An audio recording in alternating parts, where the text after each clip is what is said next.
Welcome to Ichiraku Ramen, and thank you for joining me for another journey into the world of shinobi. Before we begin, I want to give a huge thank you to everyone who listens, supports the channel, and enjoys these stories. Today's story is part 6 of Shadows That Bind. A twist of fate changes everything when Shikamaru's sister, Hotaru Nara, befriends a lonely Naruto during their academy days. With her genius guidance, Naruto overcomes his early shortfalls, and the Nara clan practically adopts him into their fold, shaping him into a much more strategic shinobi. But destiny has more in store. During a training trip after becoming a Genin, Naruto crosses paths with Karin Uzumaki, who is desperately fleeing the land of grass. Brought together by their shared Uzumaki blood, a new bond is formed.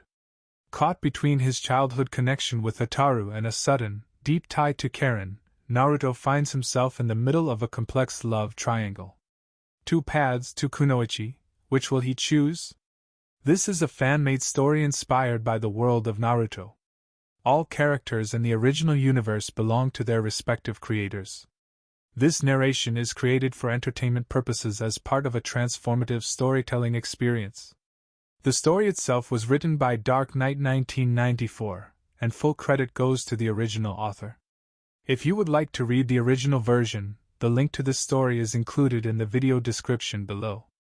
If you like my content and want to keep up with future updates, hit that subscribe button and don't forget leave a like if you enjoyed the video. It not only helps me but helps with YouTube algorithm. Now sit back, relax and enjoy. Chapter 27. The Hokage's office was quiet except for the soft crackle of Hiruzen's pipe and the occasional rustle of scrolls being shifted on the desk. Late morning light slanted through the windows, catching motes of dust in the air. Hiruzen sat behind the wide desk, hands folded, eyes tired but sharp. Jiraiya lounged against the wall near the window, arms crossed, white hair catching the sun. Akira Kurosawa sat opposite the Hokage, posture straight, silver hair tied back, expression calm and unreadable. Hiruzen exhaled a thin plume of smoke. Sasuke's curse mark is sealed, tightly this time. The medics used a triple-layer suppression array. He's stable, but he's a flight risk. The mark feeds on his anger, his hunger for power. Orochimaru planted a seed. It's dormant, not dead. Jiraiya rubbed his chin. Kid's got the Uchiha pride and the Sharingan. If he feels cornered or weak in the finals, that seed might sprout. And if Orochimaru shows up again? Akira cut in, voice flat and certain. If Orochimaru comes again, he dies. Both men turned to her. She met their eyes without flinching. I've developed a new lightning release technique. Lightning Soul Rend. It's not just physical. The bolt is shaped to carry a chakra-disrupting frequency. High oscillation, tuned to sever soul chakra bonds. It doesn't just destroy the body. It tears the soul itself from its anchor. No regeneration, no body swap, no cursed seal revival, nothing left to come back from. Hiruzen set his pipe down slowly. A soul-destroying jutsu. Akira nodded once. It requires precise chakra control and a direct hit, heart or head preferred. I've tested it on sealed summons and captured summons. No recovery, no trace. The soul unravels. Gone. Jiraiya whistled low. That's extreme, even for you. Akira's expression didn't change. I took one arm last time. He won't get a second chance. If he appears in the arena, if he tries to claim Sasuke or threaten Naruto, I will end him. Permanently. Hiruzen studied her for a long moment, pipe forgotten on the tray. You understand what this means. A jutsu like that, if word gets out, the other villages will call it forbidden. A weapon against immortality, against resurrection, against everything Orochimaru stands for. Akira's voice stayed even. I don't care what they call it. I care that he never touches my student again. Or Sasuke. Or any child in this village. Jiraiya pushed off the wall, stepping closer. And if he comes for Naruto specifically? The fox, the Uzumaki blood. Akira's eyes hardened, just a fraction. Then I kill him faster. Silence settled. Hiruzen picked up his pipe again, relighting it slowly. We'll keep the village on high alert. Anbu in the stands. Sensors on every gate. If Orochimaru shows his face, any face, during the finals. He looked at Akira. You have my authorization. Do what must be done. Akira stood, giving a single, crisp nod. Understood. She turned toward the door. Jiraiya spoke up before she reached it. Akira. She paused, glancing back. He met her eyes, serious, no grin. If you need backup, I'm there. No questions. Akira studied him for a beat. Noted. Then she was gone. Doors sliding shut behind her. Hiruzen exhaled another plume of smoke. Jiraiya stared at the empty doorway. That woman, he muttered, is going to end a Sanin. And she won't lose sleep over it. Hiruzen smiled faintly, small, tired, proud. She never has. Outside, Konoha moved on, unaware that a new lightning jutsu had just been cleared for use. And somewhere in the village, a silver-haired Jonin walked toward her team, carrying the promise of death for anyone who tried to take her kids. Orochimaru had been warned once. This time, there would be no retreat. Only ash. Akira arrived at the training ground just as the sun crested the treetops, casting long golden rays across the scarred dirt and splintered dummies. The air was crisp with morning dew, the faint smell of earth and pine mixing with the lingering ozone from yesterday's jutsu drills. Team 15 was already assembled, standing in a loose line in front of the central clearing, backs straight, eyes forward. Naruto bounced slightly on his toes, black jacket unzipped over his high-collar green shirt, pendant glinting in the light. Hotaru stood beside him, ponytail neat, sickle chains coiled at her hips, bracelet warm against her wrist. Karin adjusted her glasses, coral pendant catching the sun, while Shikamaru slouched at the end, staff propped lazily against his shoulder. They snapped to attention as she approached, no words needed. Akira stopped in front of them, arms crossing loosely, silver hair tied back, expression calm but expectant. She gave a single, sharp nod. You're all here. Good. Her gaze swept them once, taking in posture, gear, the faint bruises and lingering fatigue from yesterday's marathon session. Today we test your skills. Not drills. Not practice holds. Real application. Full power where appropriate. No holding back. The finals are coming. Team versus team. No timeouts. No mercy. No extra minutes when you're tired. She paused, letting the words settle. Today, you proved to me, and to yourselves, that you're ready for whatever the bracket throws at you. Neji, Gaara, sound puppets, Orochimaru's tricks. You will face them as a unit. You will win as a unit. Naruto's grin widened, bright, fierce. Hotaru's shadow curled faintly around his ankle. Karin's chains twitched at her wrists. Shikamaru exhaled through his nose, but his eyes sharpened. Akira stepped back, gesturing to the ruined field. Formations. Standard circle. Naruto center, Hotaru and Karin flanks, Shikamaru rear. Simulate multi-opponent assault. All jutsu allowed. Rasengan, Gale Palm, Lightning Arch, Shadow Bind Chain, Shadow Needle Barrage, Chakra Chain Lash, Exploding Clone, Earth Bullet, Swamp of the Underworld, Shadow Spike Volley. Combos only, no solo heroics. Overwhelm, control, finish. She raised her hand. Begin. The team moved instantly, sync clicking into place like they'd done it 1,000 times. Naruto slammed seals, shadow clone jutsu, a dozen clones erupting around him. They fanned out, wind chakras swirling in palms for gale palm bursts. Hotaru flickered left, body flicker in perfect sync with Naruto's clones, shadow needles spiking upward from her position. Karin dashed right, chains lashing in curving arcs, sensing openings before they appeared. Shikamaru stayed back, staff thrusting, shadow spike volley erupting to funnel imaginary enemies into the kill zone, followed by a wide swamp of the underworld to trap stragglers. The clearing came alive, wind cracking, shadows hissing, chains whipping, spikes erupting, earth rippling. Akira watched, unmoving, eyes flicking between every angle. She didn't smile, but the faint glint in her gaze said everything. They were ready. After an hour of intense, full-contact sparring, clones exploding, Rasengan grinding, earth bullets cracking, swamps bubbling, chains lashing, shadows spiking. The clearing looked like a war zone. Craters, scorched patches, splintered wood, and deep mud pits still slowly hardening. Akira raised her hand sharply, palm out. Stop. The team froze mid-motion. Naruto's Rasengan fizzled out in his palm. Hotaru's sphere faded cleanly. Karin's chains retracted with a snap. Shikamaru's shadow spikes dissolved into the ground. All four genin stood breathing hard, sweat-soaked, bruised, but eyes still sharp with adrenaline. Akira walked to the center, arms crossing loosely. "Good," she said. "You're pushing limits. No hesitation. No excuses." She looked at Naruto. "Naruto, come here." Naruto blinked, then jogged over without question, stopping beside her. He wiped sweat from his brow, black jacket unzipped, high-collar green shirt clinging to him, pendant glinting in the light. Akira placed a hand on his shoulder, firm, steady. She turned to the other three, Hotaru, Karin, Shikamaru, standing in a loose line, waiting. "Your job today," she said, voice calm but carrying steel, "is to come after me.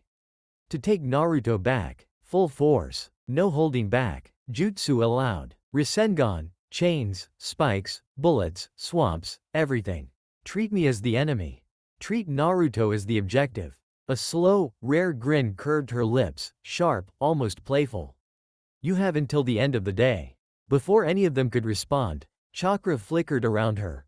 Body flicker so fast it left only a faint afterimage. Akira vanished. With Naruto, the clearing went dead silent for a heartbeat. Hotaru's shadow stretched instantly toward where they'd been, eyes narrowing.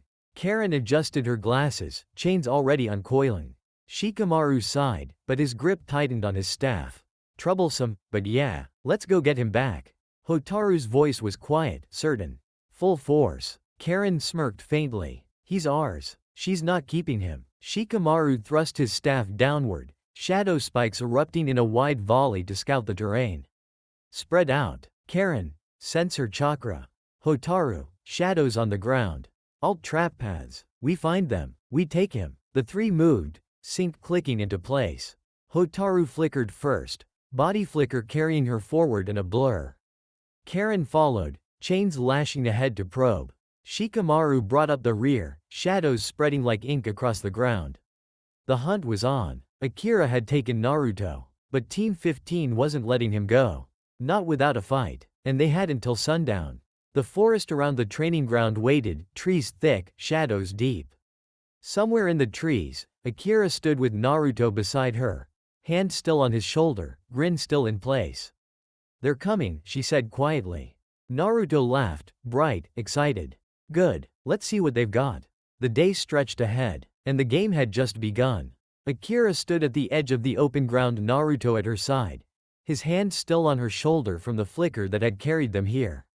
The forest around them was thick, sunlight filtering in dappled patches through the canopy, the air heavy with pine and earth. She released his shoulder, turning to face him fully. Her voice was calm, low, carrying that same steady authority. "This is a test," she said. "Not of you alone, of all of them. How well they've come along as a group. How far they've grown. How much they trust each other to get you back." Naruto nodded, eyes bright, grin already forming despite the seriousness. "Got it, sensei. They're gonna come hard, right?" Akira's lips curved, just a fraction. "Full force. No holding back. That's the point." She raised both hands, seals flashing in quick succession. Shadow clone jutsu. Smoke puffed around her, 5 identical clones appearing in a loose circle. Each one wore the same calm expression, same silver hair tied back, same flak jacket and tanto at the hip. The clones didn't speak. They simply nodded once to the original, then flickered away in 5 different directions, body flicker carrying them deeper into the forest at blurring speeds. They vanished into the trees like silver ghosts, scattering to create false trails, misdirection, and overlapping chakra signatures. Akira turned back to Naruto. "They're coming," she said. "All of them. Hotaru, Karin, Shikamaru. They'll sense the clones, they'll track the real me, they'll coordinate. That's what I want to see. Teamwork, trust, how well they function when the objective is you." She placed her hand on his shoulder again, firm, grounding. "Stay close. Don't leave my side unless I say. We're moving deeper. They'll have to hunt us. And when they find us..." Her grin returned, sharp, almost proud. "They'll have to take you back from me." Naruto's eyes lit up, excitement overriding any nerves. "Bring it on. Let's see how good they've gotten." Akira chuckled, quiet, rare sound, then flickered again. This time slower, controlled, carrying Naruto with her in short hops deeper into the forest. Trees blurred past, the ground rising and falling as they moved into denser woods, away from the open clearing. She stopped on a small ridge overlooking a narrow ravine, thick underbrush below, shadows pooling in the low points. Here, she said, releasing him. We wait. They track. They plan. They strike. Naruto crouched beside her, grin wide. Think they'll get me back before sundown? Akira's eyes glinted. If they've learned what I taught them, they will. Somewhere behind them, miles back now, the real team was already moving. Hotaru's shadows stretching across the ground like feelers. Karina's sensing sweeping for chakra signatures. Shikamaru's mind already mapping traps and paths. The hunt was on, and Akira waited, hand on Naruto's shoulder, ready to test just how far her kids had come. Because this wasn't just training anymore. This was proof. Hotaru, Karin, and Shikamaru stood at the edge of the training clearing, the spot where Akira and Naruto had vanished in a flicker of body flicker. The air still carried the faint ozone tang of her chakra departure, sharp, clean, unmistakable. Hotaru crouched first, palm flat against the ground. Her shadow stretched outward like spilled ink, thin tendrils probing the dirt, seeking residual traces. She closed her eyes for a second, then opened them. Multiple signatures, she said quietly. 5 clones, all moving in different directions. The real one went deeper, northwest, into the dense woods. But the clones are scattering to confuse the trail. Karin adjusted her glasses, red coral pendant glinting as she focused her sensing. Her chains twitched at her wrists, ready. She's good, Karin muttered. The clone's chakra feels almost identical, same signature, same density. But the real one has a slight anchor. Like she's holding something back. Northwest, like Hotaru said. About 2 kilometers in, near the ravine ridge. Shikamaru leaned on his staff, half-lidded eyes scanning the treeline. Troublesome. 5 false trails, 1 real. She's testing how well we split focus without losing the objective. He sighed. We can't chase all of them. Waste of time and chakra. We need to narrow it fast. Hotaru stood smoothly, shadow retracting to coil around her feet. Prioritize the real signature. The clones will fade if ignored. Karin, keep locking onto the anchor. Shikamaru, set shadow spikes along likely paths to slow any clone that tries to double back or flank. I'll lead point with body flicker. We stay together. No splitting up. Karin nodded. Got it. Anchor's still moving, slow, deliberate. She's not rushing. Wants us to catch up. Shikamaru twirled his staff once. Fine. I'll lay traps on the main trail. If a clone crosses, spikes will tag it. Easy to spot fakes that way. Hotaru glanced at both of them, small, certain nod. Let's move. She flickered first, body flicker carrying her forward in a silver blur. Karin and Shikamaru followed a heartbeat later. Karin's chains trailing behind like red ribbons, Shikamaru's shadow stretching ahead to scout. The forest swallowed them. Trees blurred past as they moved, Hotaru leading, shadow tendrils probing ahead for traps or decoys. Karin kept her sensing locked on the anchor, calling adjustments every few hundred meters. Left fork, clone signature fading. Stay right, spike trap ahead. Shikamaru, cover it. Shikamaru thrust his staff, shadow spikes erupting to mark and block a side path. A clone flickered across it, then popped in a puff of smoke when the spike grazed its leg. Clone down, he muttered. One less fake. They pressed deeper, Karin's sensing sharpening. She stopped, ridge above the ravine, waiting. Hotaru's eyes narrowed. She's letting us close. Karin grinned faintly. Good, means she thinks we're ready. Shikamaru sighed. Or she's about to test us harder. They reached the base of the ridge, thick underbrush, shadows deep in the low points. Hotaru raised a hand, halt. She's up there, she said quietly. Naruto too. Chakra stable. No distress. Karin nodded. Anchor's strong. She's holding position. Shikamaru planted his staff. Traps set. Swamp ready. Spikes on standby. Hotaru looked at them both, small, certain smile. Full force, she said. We take him back. Karin's chains uncoiled. Shikamaru's shadow stretched. Hotaru's needles spiked upward. They moved as one, up the ridge, toward the waiting sensei. Hotaru led the way through the thickening forest, her shadow stretching ahead like dark feelers, probing the ground for any lingering chakra residue or unnatural movement. Karin walked just behind her, glasses glinting as she focused her sensing, red coral pendant warm against her collarbone, chains coiled loosely at her wrists like alert serpents. Shikamaru brought up the rear, staff tapping the dirt every few steps, laying thin shadow spike markers along the trail to block potential backtracks from clones. Karin paused suddenly, hand raised. Wait! Hotaru halted instantly. Shikamaru stopped mid-step. Karin closed her eyes, head tilting slightly as she swept her sensing outward. 5 clone signatures, all diverging. But the real one is still northwest, Ravine Ridge, like before.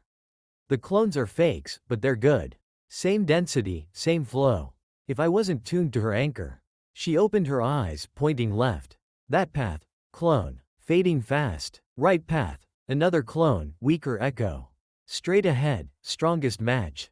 That's her. Hotaru nodded once. Efficient. We ignore the side trails. Straight northwest. Karin, keep locking the anchor. Shikamaru. Spikes on any sudden branch-offs. No splitting up. Shikamaru sighed but thrust his staff. Shadow spikes erupting along the left and right forks, marking them as dead ends. Done. If a clone tries to loop back, it'll trip the trap. Easy to spot. They moved faster now. Hotaru's body flicker carrying her forward in controlled bursts. Karin and Shikamaru matching pace. The forest blurred past, trees thickening, underbrush denser, shadows deeper as they approached the ravine. Karin's voice cut through the rustle of leaves. Anchors stopped. Ridge top. Waiting. Chakra stable. Naruto's signature right beside her, strong, excited. No distress. Hotaru's eyes narrowed. She's letting us close. Shikamaru muttered. Troublesome, means she's confident we'll fail to take him. Karin smirked faintly. Or she wants to see how hard we push. They reached the base of the ridge, steep slope, thick foliage, shadows pooling in the low points. Hotaru raised a hand, halt. She's up there, she said quietly. Naruto too. We go straight up. Karin. Sense for any clone ambush on the climb. Shikamaru. Swamp the base to block retreat. I'll lead with needles and chains. Karin nodded. Anchors clear. No hidden clones nearby. She's not trying to hide, just waiting. Shikamaru planted his staff. Swamp of the underworld rippling out at the ridge's base, turning the ground into a wide, bubbling trap for any escape attempt. Done. If she tries to flicker out, she'll sink. Hotaru's shadow stretched upward, shadow needle barrage ready. Full force, she said. We take him back. Karin's chains uncoiled, red links glinting. Shikamaru's spikes hovered at the ready. They moved as one, up the ridge, toward the waiting sensei and their teammate. Hotaru, Karin, and Shikamaru burst into the small clearing atop the ravine ridge, shadows, chains, and earth chakra already in motion before their feet fully touched the ground. Akira stood waiting at the center, Naruto right beside her, his hand still lightly on her shoulder from the last body flicker. She hadn't moved since they arrived.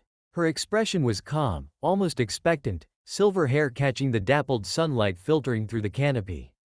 The team didn't hesitate. Hotaru struck first, body flicker carrying her forward in a silver blur. Her shadow exploded outward, shadow needle barrage spiking upward from every angle, thin black needles aimed to pin and restrict Akira's movement while shadow bind chains snaked toward Naruto's legs to pull him free. Karin followed a heartbeat later, chakra chain lash whipping out in curving arcs, red links guided by her sensing of Akira's exact chakra flow. She called it mid-strike. Left flank open, 3 degrees.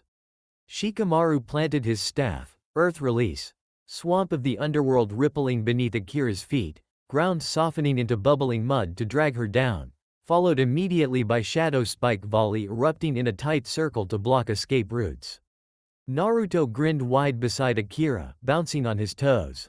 Here they come. Akira's response was instantaneous. She raised both hands. No seals, just intent, and chakras surged around her in a crackling blue-white aura. Lightning release. Lightning arch formed above her palms, multiple crescent arcs snapping into existence, humming with contained power. She swept her arms outward. The arcs lashed forward, curved, precise, intercepting Hotaru's needles mid-flight. Lightning met shadow. Needles shattered into harmless wisps. Arcs continuing to deflect Karin's chains with sharp cracks, red links sparking and recoiling. The swamp beneath her feet bubbled, then hardened as she channeled a quick pulse of lightning chakra downward. Lightning release. Ground shock.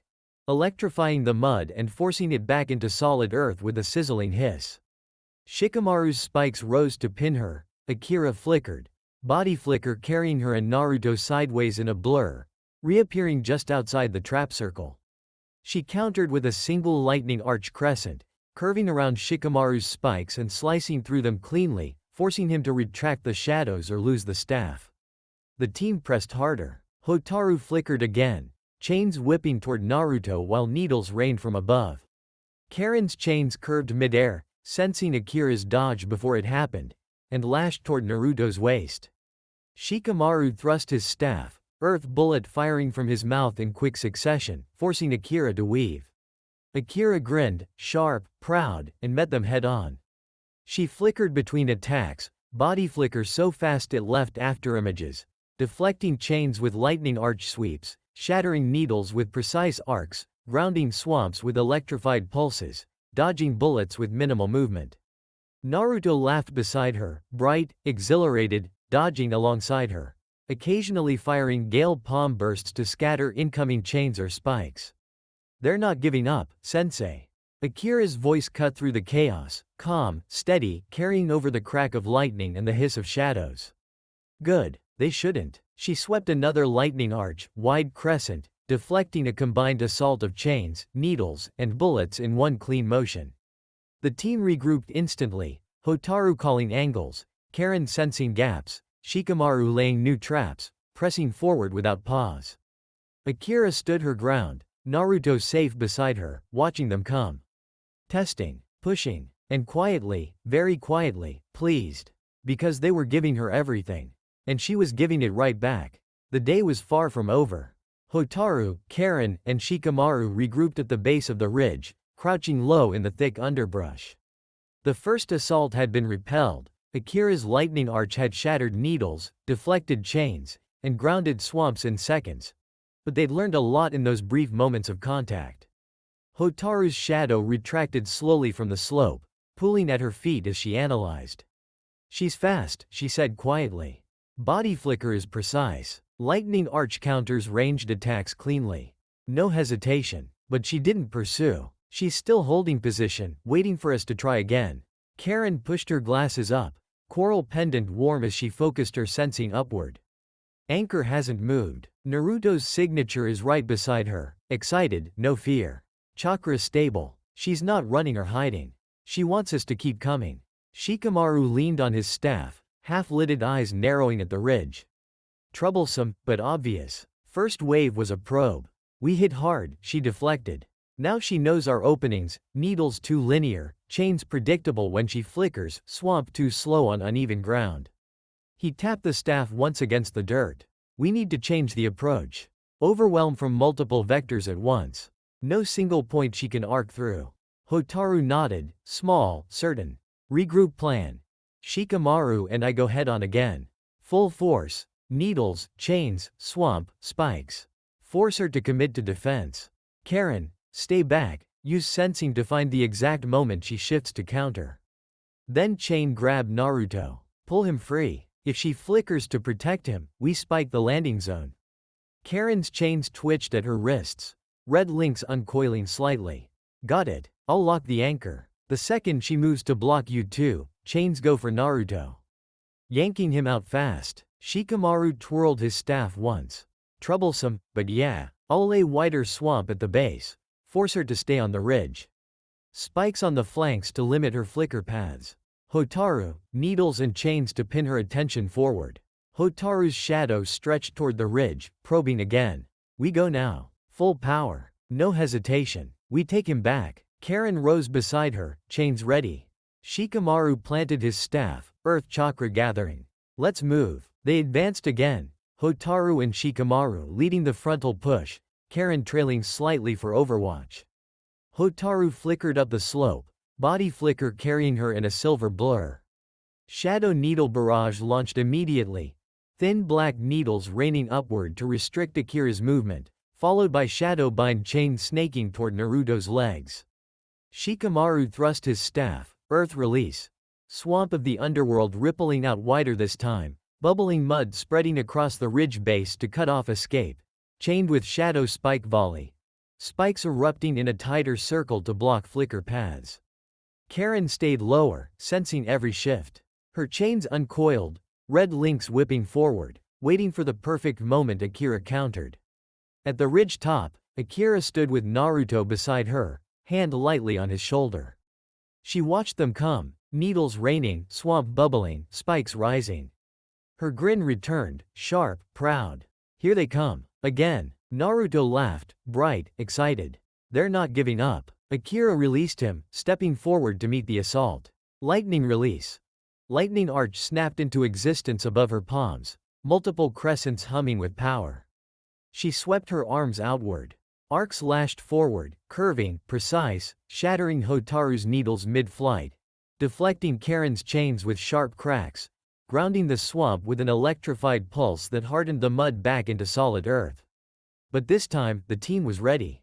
Hotaru flickered to flank, chains converging from the side. Shikamaru laid new spikes, blocking the landing zone. Karin sensed the shift, Akira moving to counter Hotaru. Now, Karin's chains lashed upward, red links guided by perfect sensing, snaking toward Naruto's waist. Akira flickered, body flicker carrying her in front of him, but Hotaru's needles forced her to defend, and Shikamaru's spikes blocked the escape path. The chains closed in. Naruto laughed, bright, proud. They're getting me. Akira's grin widened. Good. She swept another lightning arch, deflecting the chains at the last second, but the team was already adjusting. Hotaru pressed harder, needles and chains converging. Shikamaru widened the swamp. Karin called the next opening. They were closing in, and Akira was letting them. Because this was the test. And Team 15 was passing with flying colors. Karin's chains lashed out in a perfectly timed arc. Red links guided by her razor-sharp sensing of Akira's flicker patterns. The moment Akira swept her lightning arch to deflect Hotaru's needles and Shikamaru's spikes, Karin saw the opening. A half-second gap when Akira's focus shifted forward to counter the frontal assault. Now, the chains snaked past the chaos, curving around Akira's defensive crescent, wrapping around Naruto's waist with gentle but firm precision. Naruto laughed mid-air as the chains yanked him free, pulling him backward in a smooth, controlled retreat. Akira's head snapped toward the motion, her grin widening, but she didn't pursue immediately. She let the chains carry him.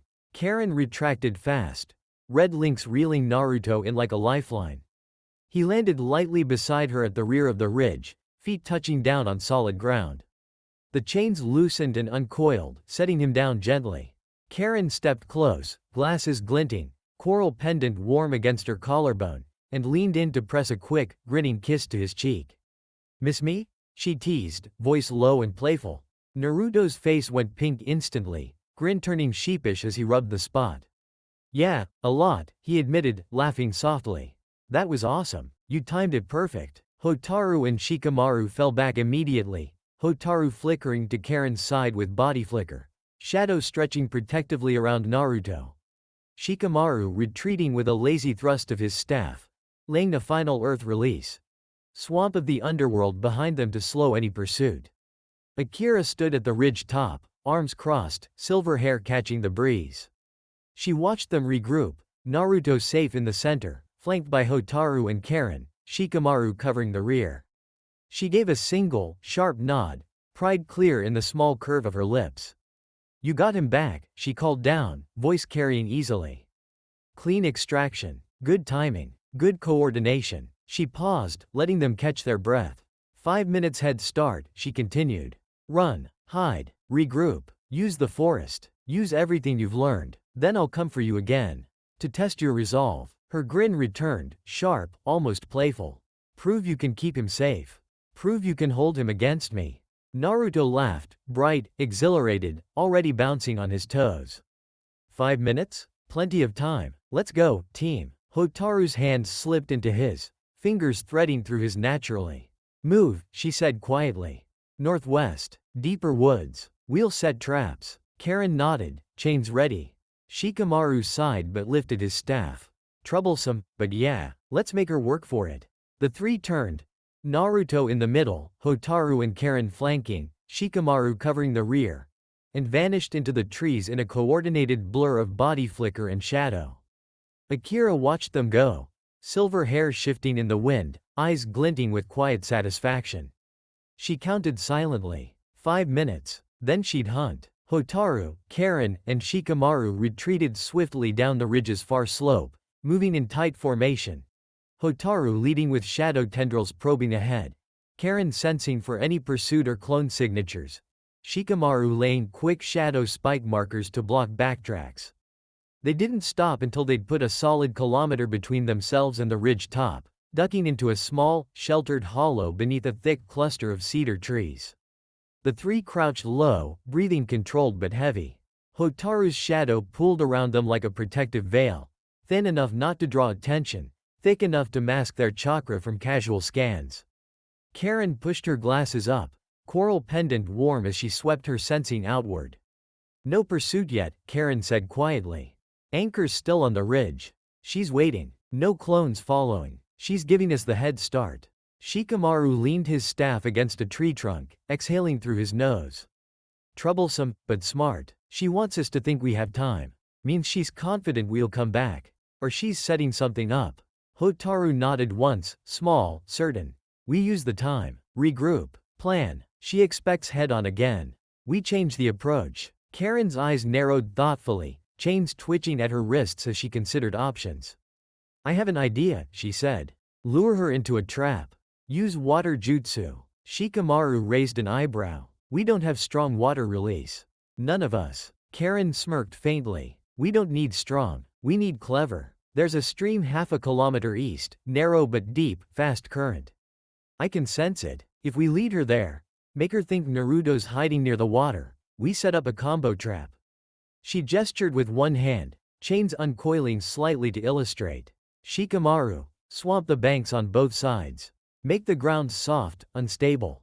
Hotaru, shadow needles and chains in the water and along the edges. Pin her if she enters. I use earth bullet to collapse the stream banks, force a mudslide or flash flood. Naruto's not actually there, but we make her think he is. She flickers in to grab him. Swamp pulls her down, chains bind, needles pierce, flood hits. Overwhelm and extract." Hotaru considered, shadow curling thoughtfully at her feet. "Efficient," she said. "Risky. She'll sense the deception. But if we sell it, make the fake trail strong, she'll commit." Shikamaru rubbed his chin. "Troublesome, but yeah. Lure with a false Naruto signature. Use one of my shadow clones to mimic his chakra briefly. Lead her to the stream. Once she's in range, swamp, chains, needles, collapse. Pull Naruto out before she recovers."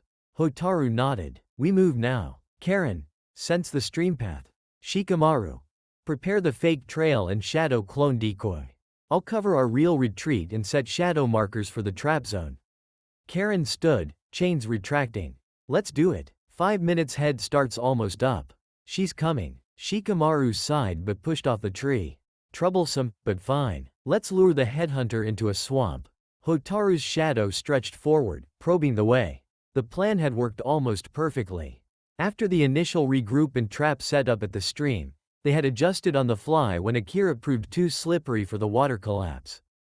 Karin's sensing had picked up the exact moment Akira committed to intercepting Hotaru and Shikamaru's frontal push, allowing Karin to loop her chakra chain lash around the ravine's upper ledge and yank Naruto free in a single, clean pull while Akira was forced to defend against the combined needle spike swamp assault.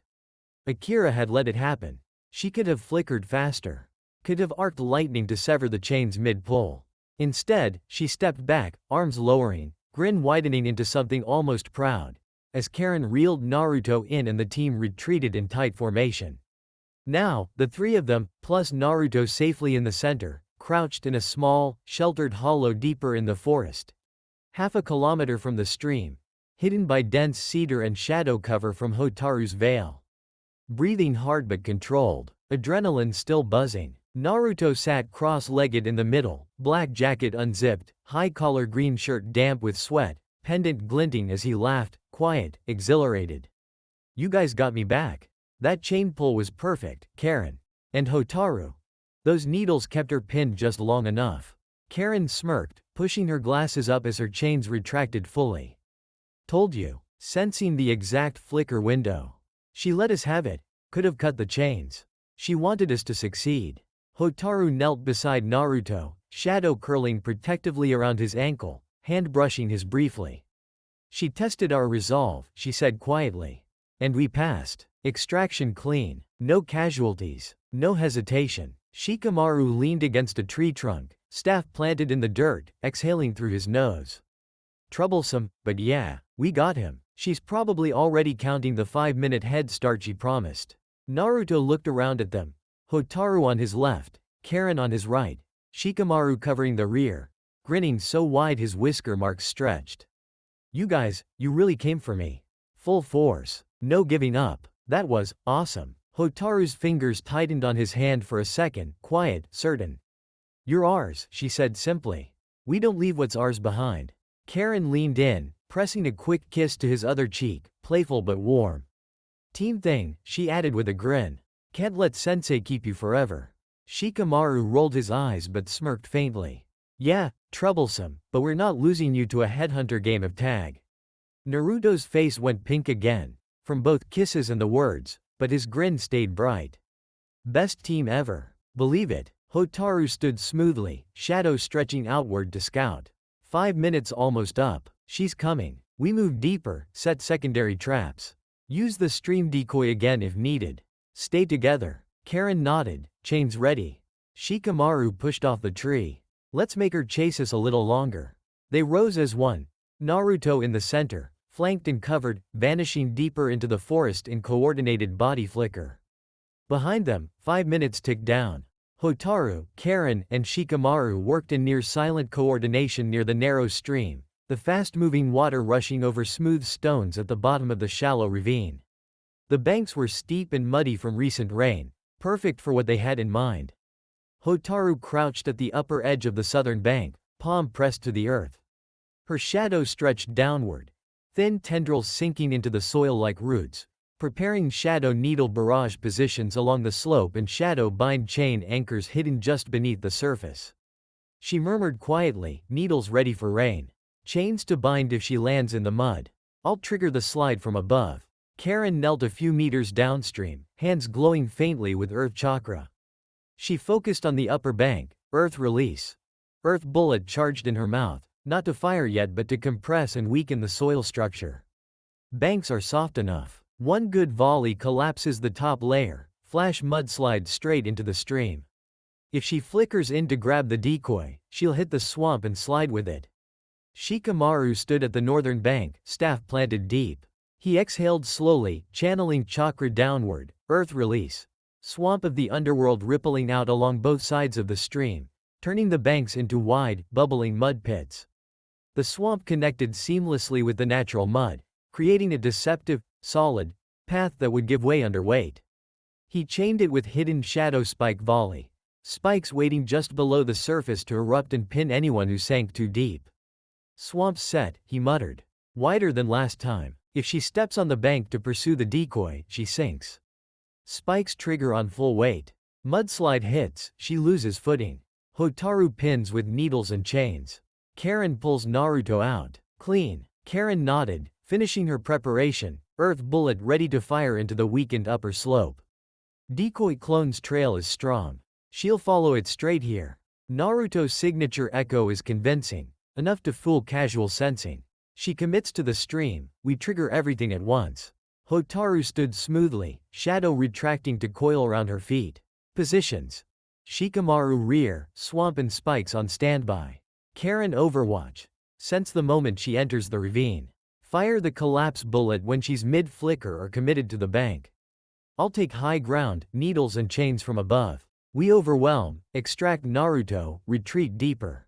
No hesitation. Karin's chains twitched. Red links ready. Locked. Anchors moving, following the decoy. 2 minutes out. Shikamaru sighed but gripped his staff tighter. Troublesome, but let's make it count. They took positions, Hotaru flickering to the upper canopy for overhead coverage, Karin crouching on a low ledge with clear sightline, Shikamaru at the rear with swamp and spikes primed. The stream rushed below, innocent, fast, waiting. The forest held its breath. And Akira, following the decoy trail with Naruto at her side, was coming right into the trap. Team 15 waited, hidden, coiled, ready. The test had reached its peak, and they were about to prove just how far they'd come. Akira halted abruptly at the edge of the ravine, just beyond the stream's muddy banks. The fast-moving water rushed below, innocent and loud, masking the faint chakra hum of the trap her team had so carefully laid. She stood motionless for a moment, silver hair shifting in the breeze, eyes narrowed as she took stock of the scene. The softened, suspiciously wide banks, the subtle ripple of earth chakra beneath the surface, Shikamaru's swamp. The faint shadow residue clinging to the trees overhead, Hotaru's needles and chains. The almost imperceptible tension in the air where Karin's sensing was locked on her position. She felt it all, and she smiled, small, proud, sharp. Good trap, she murmured to the empty air. Clean setup, they're thinking. Akira raised her right hand in a quick seal. Shadow clone jutsu. Smoke puffed beside her. A perfect clone appeared. Identical in every way. Silver hair, flak jacket, calm expression, tanto at her hip. The clone gave the original a small nod, then stepped forward, moving deliberately toward the stream's edge. The clone walked straight into the kill zone. The trap sprang instantly. Shikamaru's swamp of the underworld bubbled up beneath the clone's feet, thick, clinging mud swallowing its legs to the knees in a heartbeat. Shadow spikes erupted from below, Shikamaru's spike volley, aimed to pin and restrict. Hotaru's shadow needle barrage rained down from the trees above, thin black needles spiking toward the clone in a storm. Karin's chakra chain lash whipped out from the underbrush, red links curving to wrap around the clone's torso and yank it deeper into the swamp. The clone didn't resist. It let the swamp pull it down, let the spikes graze its legs, let the needles pierce its shoulders, let the chains tighten. Then it detonated. Lightning release. Ground shock pulsed outward from the clone's core, electrified chakras surging through the mud, hardening the swamp back into solid earth with a sizzling crack. The spikes shattered harmlessly against the pulse. The needles evaporated in sparks. The chains recoiled, sparking and smoking. The clone popped in a puff of smoke, leaving nothing behind but scorched mud and the faint scent of ozone. Silence fell for a heartbeat. Then Akira's real voice cut through from the ridge top, calm, carrying easily down to her team. "Nice trap," she called. "Clean execution. Good use of combo. But you forgot one thing." She stepped forward slightly, alone, Naruto already safely hidden deeper in the woods per her earlier flicker. "I never enter a kill zone without a decoy first." Hotaru's shadow retracted from the trees, eyes narrowing. Karin's chains hung limp for a moment, glasses reflecting the sun. Shikamaru exhaled through his nose. "Troublesome, she played us." Akira's grin widened, sharp, proud. "You almost had me," she said. "Almost. That's progress. But almost isn't enough." She raised her hand, 5 lightning arch crescents forming above her palms, humming with power. 5 minutes head start is over. She flickered, body flicker carrying her forward, straight toward her team. "Round 2, she called. "Come get him." Hotaru's shadow exploded outward, needles ready. Karin's chains uncoiled, sensing locked. Shikamaru planted his staff, swamp rippling again. The forest came alive once more, jutsu clashing, traps springing, team pressing forward. The clearing atop the ravine ridge erupted into a war zone. Jutsu clashed in rapid succession, lightning arch crescents snapping outward in brilliant blue-white arcs from Akira's palms, shattering Hotaru's shadow needle barrage mid-air with sizzling cracks. Gale palm wind bursts from Naruto's clones howled through the trees, scattering debris and forcing Akira to flicker sideways. Chakra chain lash red links whipped from Karin's wrists in curving, sensing guided arcs, trying to ensnare Akira's legs. Shadow spike volley erupted from Shikamaru's staff in sharp black bursts, turning the ground into a deadly obstacle course of piercing shadows.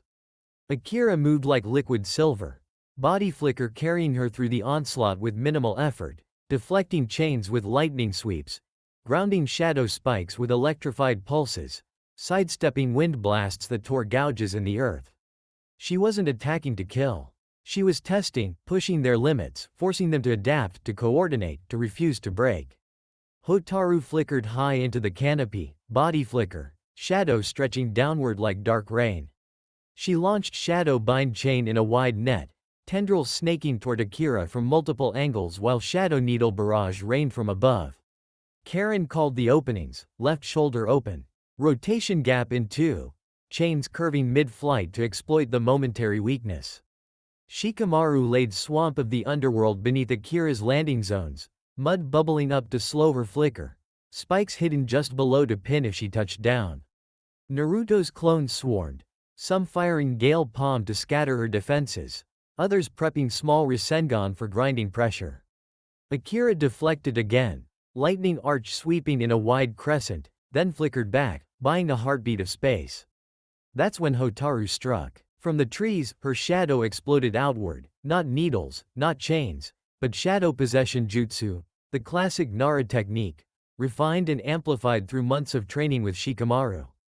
The dark tendril shot forward faster than sight, latching onto Akira's shadow the instant she landed. Akira froze mid-step, body locked, arms pinned to her sides, lightning arcs fizzling out in her palms. Hotaru dropped from the canopy, landing lightly in front of her, shadow maintaining the bind with iron certainty. Karin's chains followed immediately, red links whipping around Akira's torso, arms, and legs in a tight, unbreakable coil, pulling her arms down and pinning her completely. Akira stood immobilized, shadow possession and chakra chains locking her in place. She didn't struggle. She grinned, wide, genuine, proud. "You pass." The words cut through the chaos like a blade. Hotaru released the possession instantly, shadow retracting. Karin's chains loosened and uncoiled, falling away harmlessly. Akira rolled her shoulders once, flexing her fingers, as if shaking off a light stretch rather than a full team lockdown. "Clean," she said, "coordinated, no hesitation." Hotaru's possession timed perfectly with Karin's chains. Shikamaru set the stage with swamp and spikes to force my position. Naruto's clones kept pressure without overcommitting. "You didn't just attack, you trapped me. You took the objective." She stepped forward, placing a hand on Naruto's shoulder, then looked at each of them in turn. "You got him back. You held him safe. You worked as a unit. That's what the finals demand. That's what wins." Naruto whooped, bright, triumphant, pumping his fist. "We did it. We actually locked Sensei down." Hotaru's lips curved, just a small, private smile, shadow brushing Naruto's ankle in quiet pride. Karin pushed her glasses up, grinning faintly. "Team thing." Shikamaru sighed, but even he looked almost satisfied. "Troublesome, but yeah, we passed." Akira's grin softened, rare warmth in her eyes.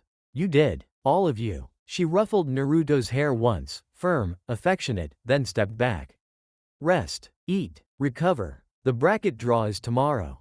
When it comes, you'll be ready." She turned toward the path leading back to the village. "Go home. You've earned it." The team watched her go, silver hair disappearing into the trees. Then they looked at each other, grins spreading, exhaustion forgotten. Naruto laughed, loud, joyful. "Best team ever." Hotaru took his hand, fingers threading through his. "Let's go home." Karin smiled, chains retracting fully. "Yeah, dinner's waiting." Shikamaru slung his staff over his shoulder. "Troublesome, but worth it." They walked back together, Naruto in the middle, flanked and covered, toward the Nara compound. The day was done, and Team 15 had passed. Not just Akira's test, but the test of what it meant to be unbreakable. Together, the Nara compound's front door slid open with a familiar soft shish, letting in the cool evening air as Hotaru, Naruto, Karin, and Shikamaru stepped inside. The Genkan lantern cast warm light across the wooden floor, and the smell of supper, grilled mackerel, steamed rice, miso soup with tofu and wakame, pickled radish, and fresh green tea, drifted from the kitchen. Yoshino appeared from the doorway, apron still tied, carrying a large platter of fish to the low dining table. She glanced up, smiling at the sight of the 4 dusty, tired but bright Genin. "You're back just in time," she said. "Supper's ready. Sit, before it gets cold." Shikaku was already at the head of the table, pipe in hand, scroll half-read beside his bowl. He looked up with a small nod, eyes half-lidded but sharp. "Long day?" he asked, voice low and rough. Naruto dropped his pack by the door and grinned wide, kicking off his sandals. You have no idea. Akira-sensei worked as hard, drills all morning, full contact sparring, earth jutsu combos, everything.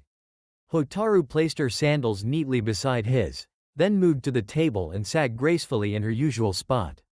She waited until everyone was seated, Naruto sliding in beside her, Karin across, Shikamaru slouching opposite, before she spoke. At the end of the day, Hotaru said quietly, voice calm and clear, Akira took Naruto. Flickered away with him, gave his 5-minute head starts to retrieve him. Multiple times, Yoshino paused mid-motion, setting the platter down with a soft clink. She took him? Hotaru nodded once. Tested our extraction and resolve. Full force allowed. Jutsu permitted. We got him back. Twice. Clean pulls. Good coordination. Karin pushed her glasses up, smiling faintly. First time we used the stream trap, swamp, spikes, needles, chains. She sent a clone in. It sprung everything perfectly, but she played us with the decoy. Second time we adjusted, overwhelmed her head-on, timed the chain grab when she countered. Pulled Naruto out clean. Shikamaru sighed, reaching for rice. Troublesome, but yeah, we got him back. She's fast. Lightning arch deflected almost everything. But we adapted. Worked as a unit. No hesitation. Naruto grinned, leaning slightly into Hotaru's side. It was awesome. They came for me like I was the mission objective or something. Full power. No giving up. Felt really good. Yoshino sat down slowly, eyes flicking between them, pride and amusement mixing in her expression. Akira took him, and you three went after her. Got him back. Twice. She looked at Hotaru, then Naruto, then the whole group. That's not just training, she said softly.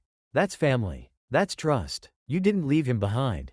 You fought for him. Shikaku took a slow puff from his pipe, exhaling smoke toward the ceiling. Sounds like she pushed you to the edge, he said. And you didn't break. Good. Finals are coming. Team versus team. You keep moving like that, together, no ego, you'll be ready. Yoshino reached over and squeezed Naruto's hand briefly, warm, motherly. I'm proud of you all, she said. Now eat. You've earned it. The table filled with quiet sounds. Clinking chopsticks, soft laughter, the warmth of home wrapping around them. Hotaru stayed tucked against Naruto's side, sipping tea slowly, content. The day was done, and the Nara family, extended by one bright-eyed boy, was exactly where it was meant to be. The Hokage's office at 5 p.m. was bathed in the warm, fading orange of late afternoon sun slanting through the wide windows. Scrolls and reports lay neatly stacked on the wide desk, a half-emptied teacup cooling beside Hiruzen's pipe. The third Hokage sat behind the desk, hands folded, pipe unlit for once, his expression calm but carrying the quiet weight of decisions already made. The door slid open without a knock. Akira Kurosawa stepped inside, silver hair tied back, flak jacket still on, boots leaving faint traces of training ground dirt on the polished floor. She stopped just inside the threshold, arms loose at her sides, eyes meeting Hiruzen's directly. You wanted to see me, Lord Hokage. Hiruzen gestured to the cushion across from him. Sit, Akira. Tea? She shook her head once, polite but firm, and lowered herself to the cushion, posture straight. Hiruzen leaned forward slightly, hands still folded. The finals format has been finalized. Your team, Team 15, will compete as 4, not split into 2-man cells. Akira's eyebrow lifted, just a fraction. Why? Hiruzen exhaled slowly. The daimyo and the Cage Council have approved a change. The finals will be a battle royal, team versus team. Full squads facing off in the arena until only one team remains. No individual brackets. No one-on-one elimination rounds. We enlarged the stadium, expanded the floor, reinforced the barriers, added tiered observation platforms. The spectacle will draw crowds, contracts, and prestige for the winner's village. He paused, letting the words settle. Your team of 4 gives you an advantage in numbers. The other passing squads are mostly 3-man cells. The council sees it as balance. Your record-breaking performance in the forest earned you the right to keep your full roster. Akira's gaze didn't waver. And the risks? Hiruzen smiled faintly, small, tired, knowing. More chaos. More variables. More opportunity for interference, Orochimaru, root remnants, foreign agents. But also more opportunity for your team to demonstrate what they've become. 4 against 3. Coordination. Overwhelm. Resolve. He leaned back. I know you trained them for this. Akira, they're ready. The council wants a show. I want them protected. You make sure both happen. Akira held his gaze for a long moment. Then she nodded once, sharp, decisive. Understood. We'll be ready. She rose smoothly, bowing slightly from the waist. If that's all, Lord Hokage. Hiruzen waved a hand, dismissive but warm. Go. Rest them. Train them. Keep them safe. Akira turned toward the door. One more thing, Hiruzen added quietly. She paused. The Battle Royal format means no hiding behind individual matchups. If Orochimaru makes a move, it will be in the open.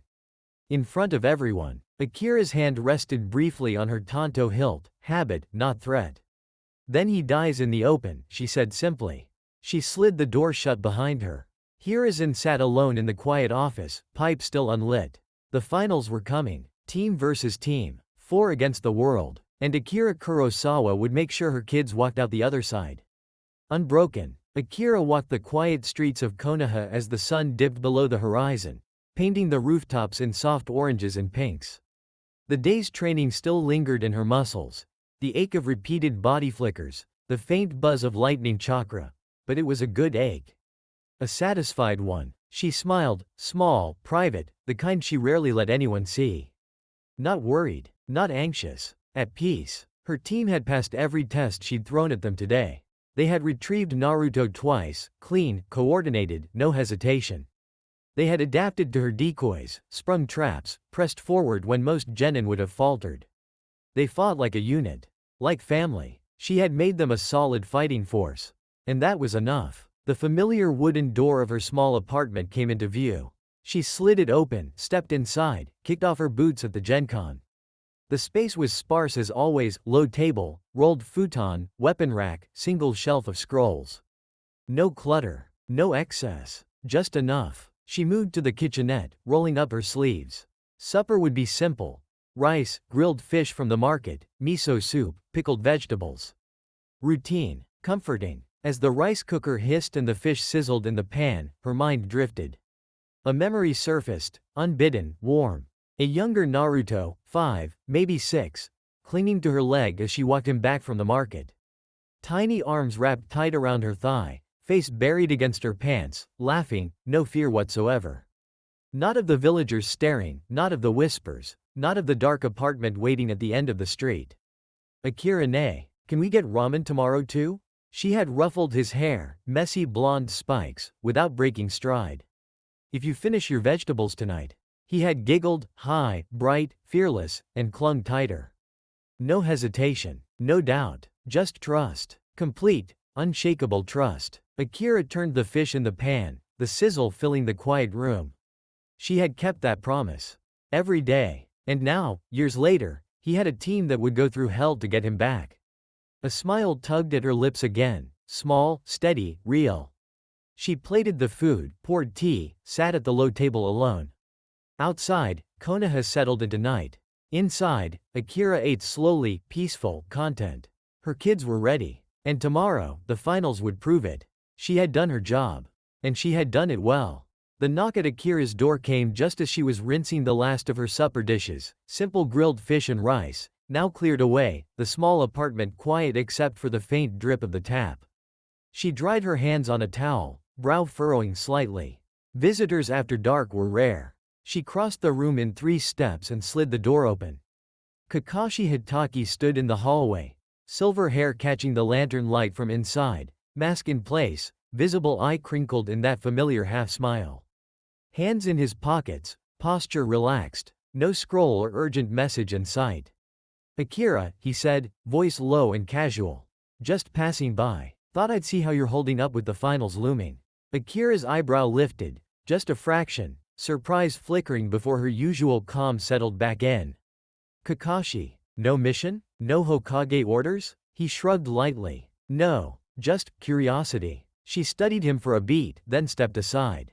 Come in. Tea? He ducked his head in thanks and stepped inside, sliding the door shut. He removed his sandals at the Gencon, neat, precise, then followed her to the low table.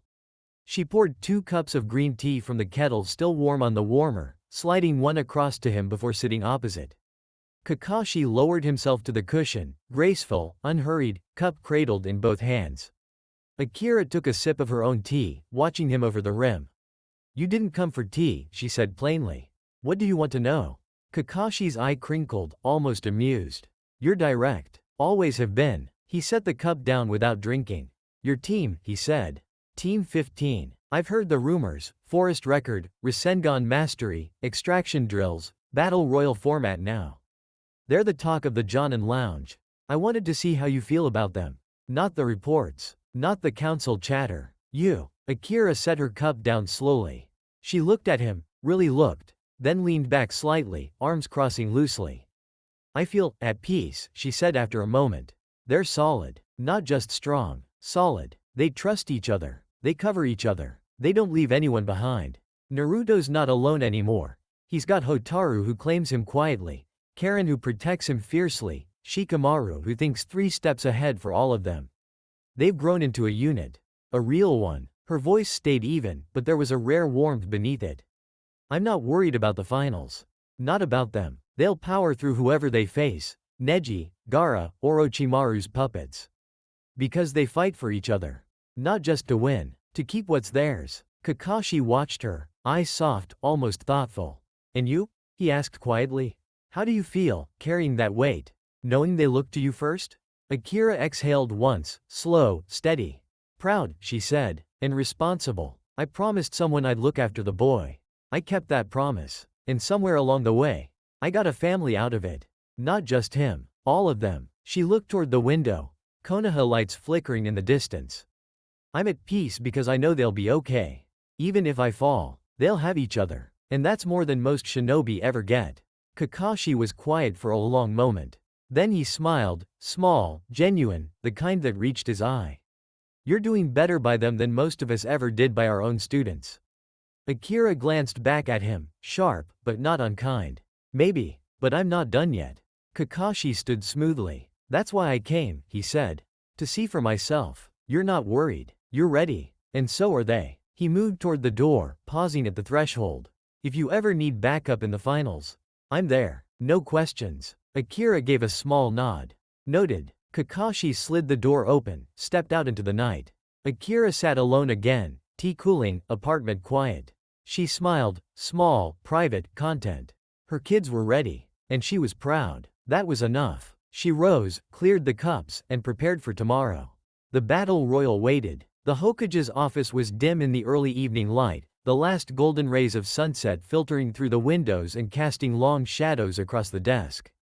Hiruzen Sarutobi sat behind the wide wooden surface, pipe unlit for once, hands folded as he looked at Jiraiya.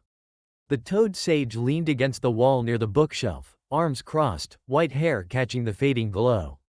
Hiruzen broke the quiet first, voice low and measured. "I've decided on the cage booth for the finals," he said. "I want you and Akira there with me."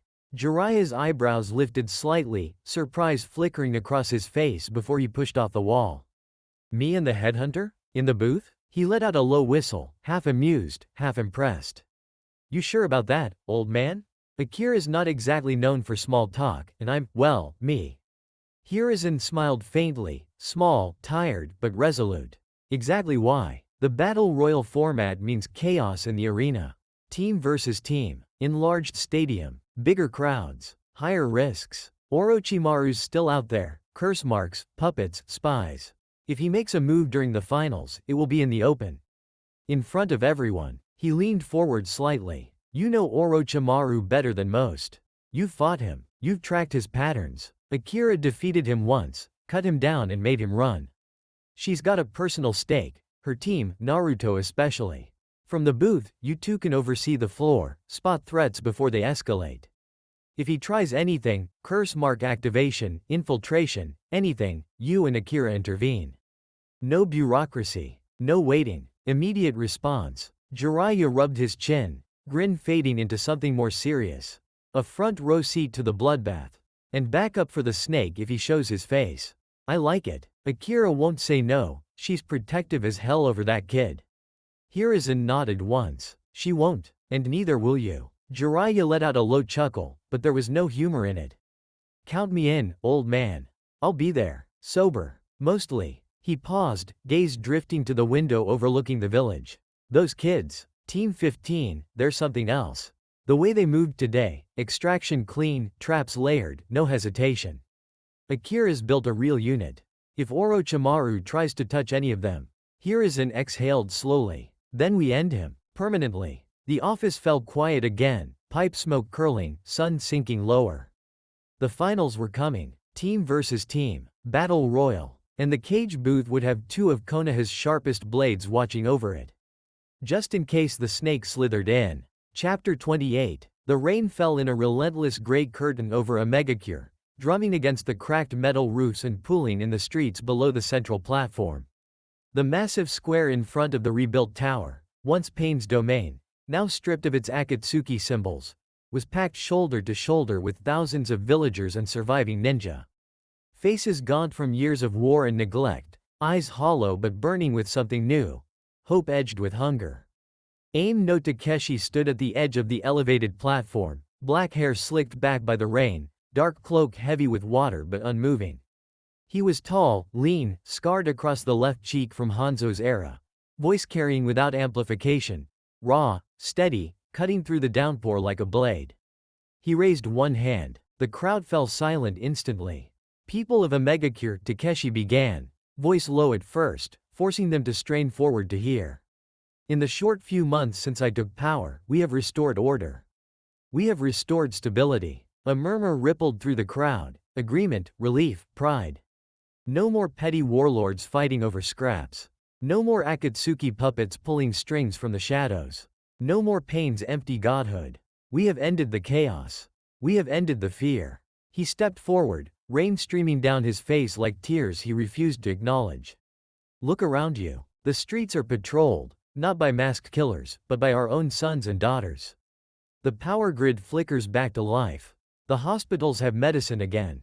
The orphanages have food. We have done this. Together. The crowd erupted, thousands of voices roaring approval, fists raised, rain-soaked banners waving.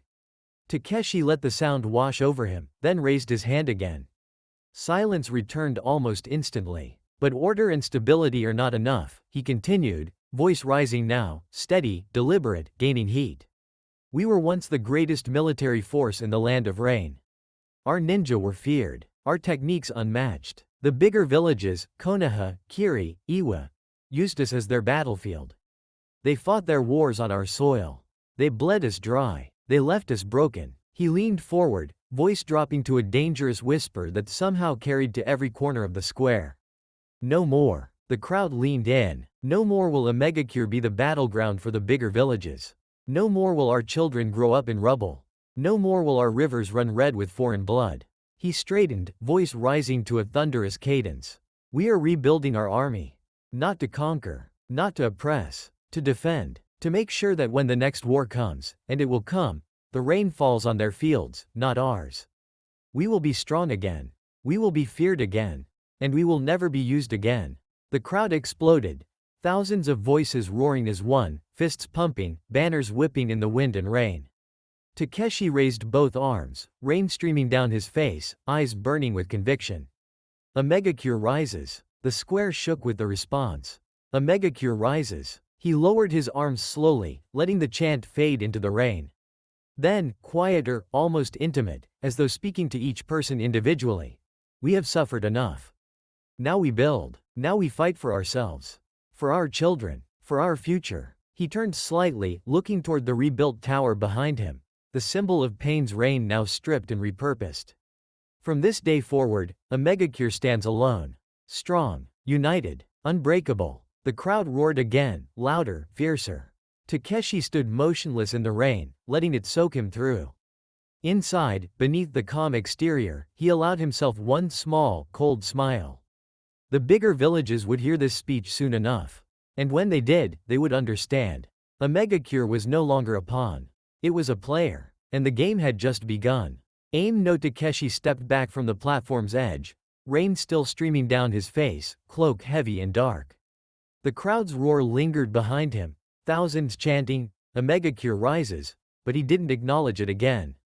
He turned sharply, boots splashing through puddles as he strode toward the rebuilt tower that now served as the village's command center. The massive doors groaned open under the push of two guards who snapped to attention as he passed. Inside, the lobby was dry, lit by harsh overhead lamps that cast long shadows across the concrete walls. Staff, Genin, administrators, logistics officers halted mid-conversation, bowing low as he swept through. He didn't slow. He climbed the stairs two at a time, cloak dripping trails of water behind him, until he reached the top floor office. Once Payne's austere chamber, now stripped of its godlike iconography and refitted with maps, troop rosters, and supply manifests. Takeshi pushed the double doors open. His inner staff, 5 trusted officers, stood waiting. They snapped to attention as he entered. "Close the doors," he said without preamble. One officer moved quickly to obey. The heavy doors thudded shut, sealing out the rain and the distant echoes of the crowd. Takeshi walked to the large table at the room's center, covered in maps of the land of rain and its borders with fire, earth, wind, lightning, and water.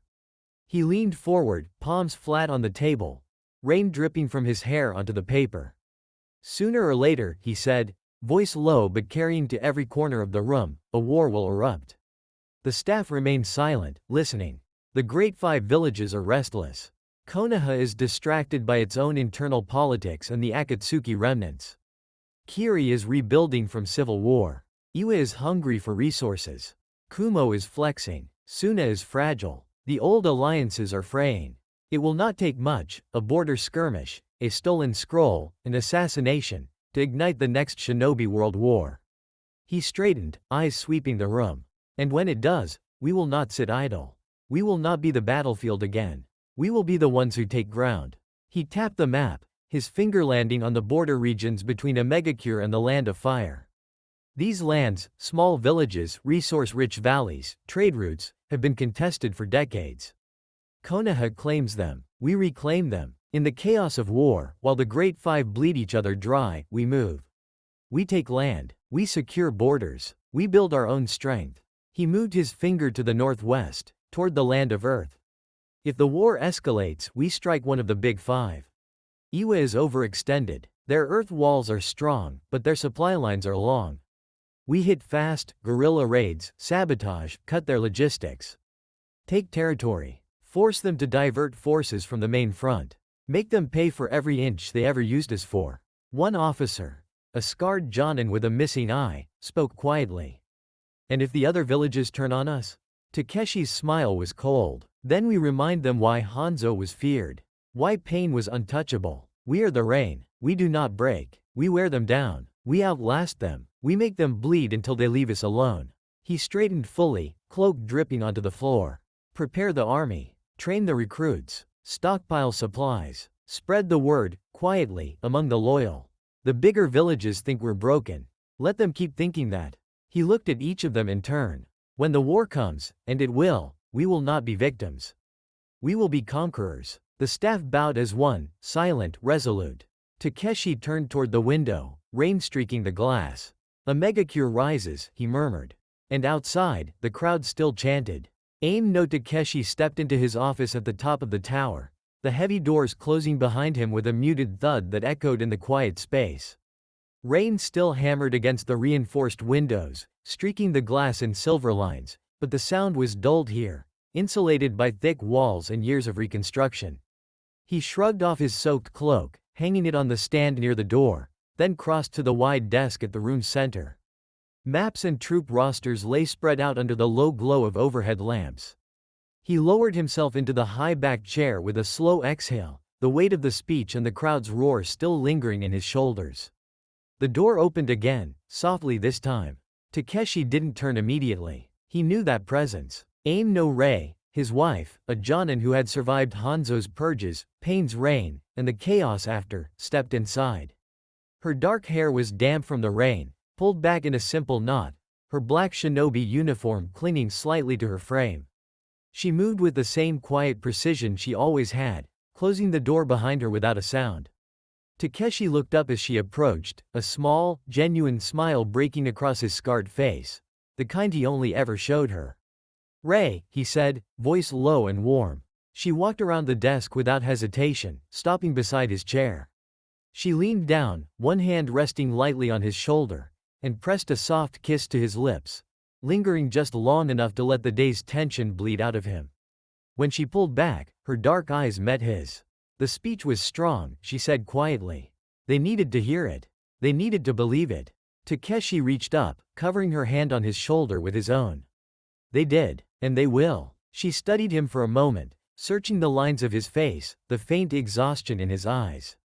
You're thinking about the war again. He nodded once, slow, certain. Sooner or later, it comes. The 5 great nations are too restless to stay peaceful forever. When it does, we won't be caught in the crossfire again. We'll take what we need. Land, resources, security. Ray didn't flinch or argue. She simply nodded, understanding, accepting. Then we'll be ready, she said. The army's growing. The loyalists are training. The village is healing. And when the time comes. She leaned in again, kissing him once more, firmer this time, a promise. We'll make them pay for every year they used us as their battlefield. Takeshi's hand tightened on hers. We will. She straightened, brushing a damp strand of hair from his forehead. But tonight, she said softly, rest. You've given them hope. Now let me give you some. He smiled again, small, tired, but real. Always. Ray moved behind him, hands settling on his shoulders, thumbs pressing into the knots there, working them out with quiet strength. The rain continued to fall outside. But inside the office, for a moment, there was only the sound of 2 people who had survived held together. The training ground on the outskirts of Konoha was bathed in the pale gray light of early morning, mist still clinging to the grass and curling around the scarred training posts. Today was the beginning of the finals, the battle royal format that would decide the strongest Genin team in this cycle. Akira Kurosawa stood alone at the center of the clearing, silver hair tied back, flak jacket fastened, arms crossed loosely over her chest. Her tanto rested at her hip, ready but untouched. She had arrived before dawn, as always, to prepare the space in her mind. She waited. The first to arrive was Naruto, bounding out of the tree line with his usual energy, black jacket unzipped over his high-collar green shirt, pendant bouncing against his chest. His grin was wide and fearless, eyes bright despite the early hour. Morning, sensei, he called, skidding to a stop in front of her. Today's the day. We're gonna crush it. Akira's expression remained steady, but a small, genuine smile tugged at the corner of her mouth. She ruffled his hair once, firm, affectionate. You will, she said quietly. Hotaru appeared next, stepping silently from the shadows of the cedars, ponytail neat, sickle chains coiled at her hips, bracelet glinting faintly.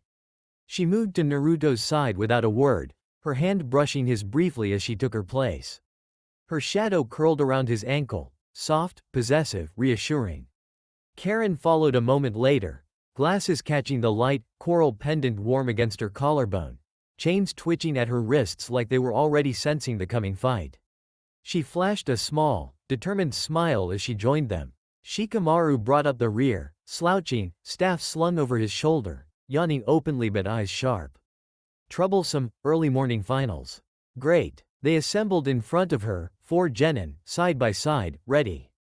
No chatter now. No nerves visible. Just quiet certainty. Akira looked at each of them in turn. Naruto's unbreakable grin, Hotaru's calm focus, Karin's steady gaze, Shikamaru's lazy alertness, and felt something settle deep in her chest. Pride. Pure, quiet pride. She uncrossed her arms and stepped forward, voice low but carrying clear in the morning stillness. You've trained for this. You've bled for this. You've proven, day after day, that you are a unit. Not just strong, not just skilled, unbreakable. She paused, letting the words sink in. Today is the battle royal. Team versus team. No individual glory. No second chances. The arena is larger. The stakes are higher. The eyes of the village, and the world, are on you. Her gaze swept them again, lingering on Naruto a fraction longer. But I am not worried. I am proud. She smiled, small, rare, warm, the kind only they ever saw. You will power through anyone who stands against you. Because you fight for each other. Because you refuse to lose what is yours. Because you are Team 15. She placed a hand on Naruto's shoulder, firm, grounding, then looked at the others. Go. Enter the arena as you are, together. Fight as you have trained, together. Come back the same way. Naruto's grin widened, bright, fierce. Believe it, sensei. Hotaru's shadow brushed his ankle once more, silent promise. Karin nodded, chains ready. Shikamaru sighed, but his grip tightened on his staff. Troublesome, but yeah, let's go. They turned as one, 4 genin, side by side, and walked toward the path leading to the enlarged stadium. Akira watched them go, silver hair shifting in the breeze, smile lingering on her face. They were ready, and she had made them that way. The finals waited, and Team 15 would meet them head-on. Together, unbroken, unstoppable. The 4 of them walked the winding path from the training ground toward the enlarged stadium, the morning mist still clinging to the trees and the air carrying the faint scent of dew and pine. Naruto walked in the middle, black jacket unzipped, high-collar green shirt slightly rumpled from yesterday's sweat, pendant bouncing with each step. Hotaru stayed close on his left, her hand brushing his occasionally, shadow trailing subtly behind them both. Karin walked on his right, glasses glinting in the early sun, chains coiled at her wrists. Shikamaru brought up the rear, staff slung over his shoulder like dead weight, yawning openly. Shikamaru sighed, long and dramatic, then unslung his bow staff, twirling it once in a lazy arc before planting it in the dirt with each step. Troublesome, he muttered. Battle royal. Full squads. No individual brackets. Means no hiding behind one-on-one matchups. Everyone's in the arena at once. Chaos. We need to plan now, before we get separated in the crowd. Naruto glanced back, grin wide but listening. Plan? We just fight together, right? Clones, chains, shadows, spikes, same as always. Shikamaru shook his head. Not the same. Larger arena. More teams. More variables. We can't afford to get picked off one by one. We need to stick tight, move as a unit. Naruto, you stay in the center. Your clones give us volume and misdirection. Hotaru, shadows to bind and control space. Karin, sensing to call threats before they hit. I'll set traps and deny zones. We don't chase kills. We protect the center and pick off anyone who gets too close. He tapped the staff against the ground rhythmically as he continued. 2 people to avoid at all costs. Gaara from Suna. Sand manipulation. Area denial. He can bury us in seconds. If we see that gourd or sand swirling, retreat, regroup, don't engage unless we have overwhelming advantage.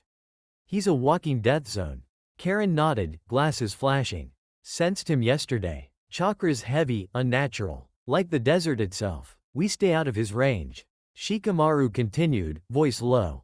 Second threat. Rock Lee from Guy's team. Taijutsu monster. No ninjutsu, no genjutsu. Just pure speed and power. If he gets close, he'll dismantle us before we can react. Hotaru, shadow bind him fast if he charges. Karin, sense his openings. Naruto, clones to swarm and slow him. Don't let him build momentum. He glanced at Naruto. And then there's Hyuga Neji. He's gunning for you specifically. Called you, dead weight, before. Byakugan sees everything, chakra points, blind spots. Gentle fist shuts down your chakra flow if he tags you once. He's fast, precise, arrogant. He'll target you first to prove his fate nonsense. Naruto's grin sharpened, fierce now. Let him try. I've got Rasengan, Gale Palm, Lightning Arch, clones. And you guys. He won't get close. Hotaru's hand tightened on his briefly, shadow curling around his ankle. He won't, she said quietly. We'll make sure of it. Shikamaru exhaled. So, plan. Stick together. Protect the center. Avoid Gaara's sand range. Slow Lee with binds and clones. Neutralize Neji early if he targets Naruto, chains, spikes, shadows to restrict his vision and movement. If we get separated, fall back to the center and regroup. No heroics. No solo runs. Karin smirked faintly. And if someone gets too close to Naruto? Shikamaru twirled his staff once. We bury them. Naruto laughed, bright, fearless. That's the spirit. Let's show him what Team 15 can do. Hotaru's small smile returned, private, certain. Together, they kept walking, 4 genin, side by side, heading toward the stadium. The enlarged stadium thrummed with anticipation below the cage booth, the roar of the crowd rising like a living thing. Thousands of spectators packed into the expanded tiers, banners waving from every village, the air thick with the scent of rain-soaked stone and excitement. Akira Kurosawa stepped into the booth first, silver hair catching the stadium lights, flak jacket crisp, expression calm and unreadable. Hiruzen Sarutobi already sat at the center of the long observation table, pipe in hand, smoke curling lazily upward. He looked up as she entered, offering a small, tired nod. "Akira," he said, "right on time." She inclined her head, respectful but not deferential, and took the seat to his right, the one with the best view of the arena floor. From here, she could see every angle. The massive circular battlefield, reinforced barriers shimmering with seals, the scattered teams already assembling below, including Team 15, Naruto in the center, Hotaru and Karin flanking, Shikamaru at the rear, all four standing close, ready. Hiruzen followed her gaze. "Your team looks prepared," he said quietly. "The battle royal begins in minutes. No individual brackets. Full squads against full squads until one remains."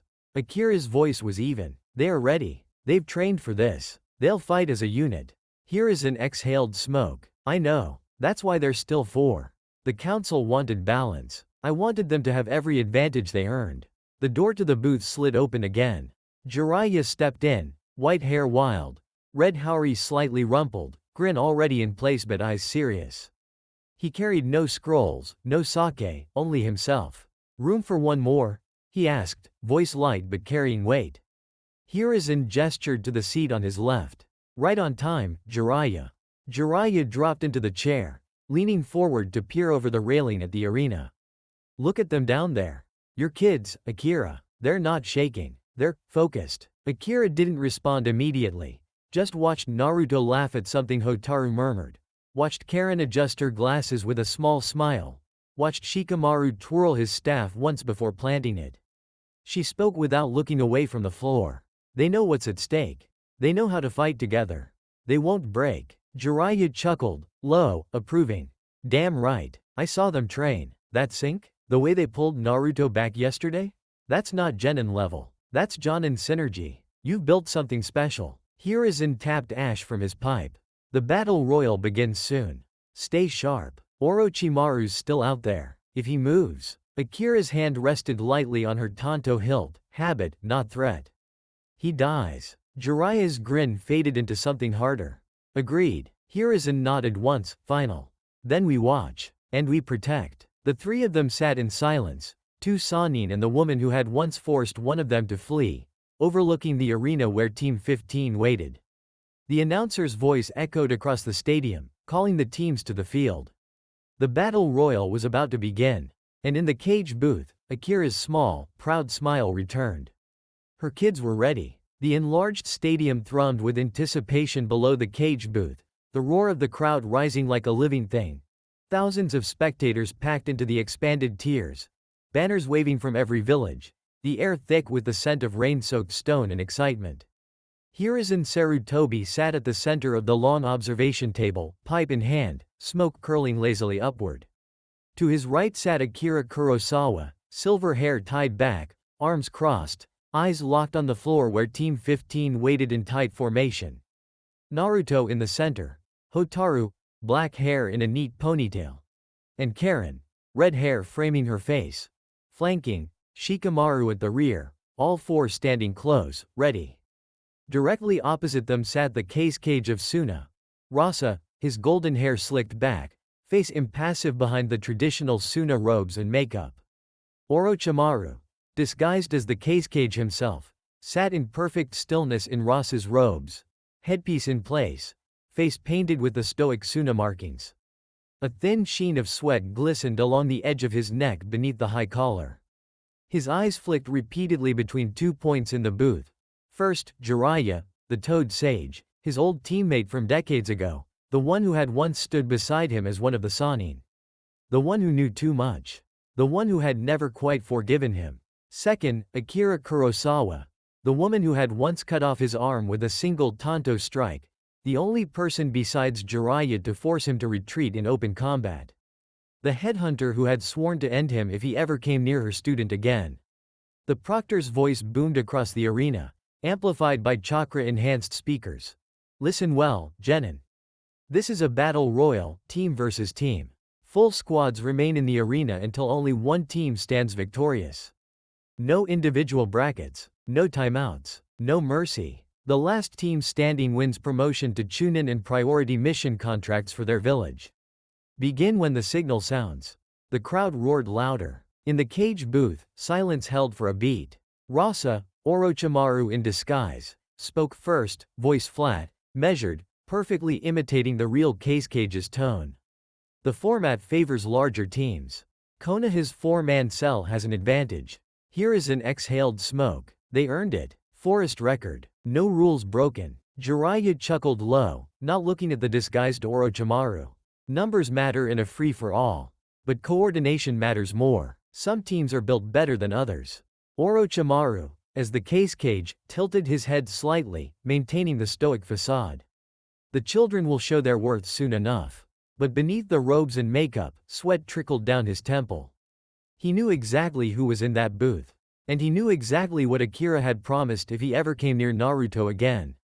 Lightning Soul Rend, a jutsu designed to destroy the soul itself. No body swap, no cursed seal revival, nothing left. The proctor raised his hand. Teams, prepare. The arena tensed. In the cage booth, Akira's eyes never left Team 15. Jiraiya leaned forward slightly. Hiruzen tapped his pipe once. And Orochimaru, sweating beneath the cage robes, remained perfectly still. The signal would drop soon. The battle royal would begin. And the snake would have to decide whether to strike or slither away again. Because two of the three people who had ever made him bleed were watching. And neither would hesitate. The massive arena floor exploded into controlled pandemonium the moment the proctor's hand dropped. Teams surged forward in waves, jutsu flaring, weapons flashing, the ground trembling under the weight of hundreds of genin clashing at once. Fireballs roared from Konoha squads, sand swirled in violent cyclones from Suna's teams, windblades sliced through the air from smaller villages.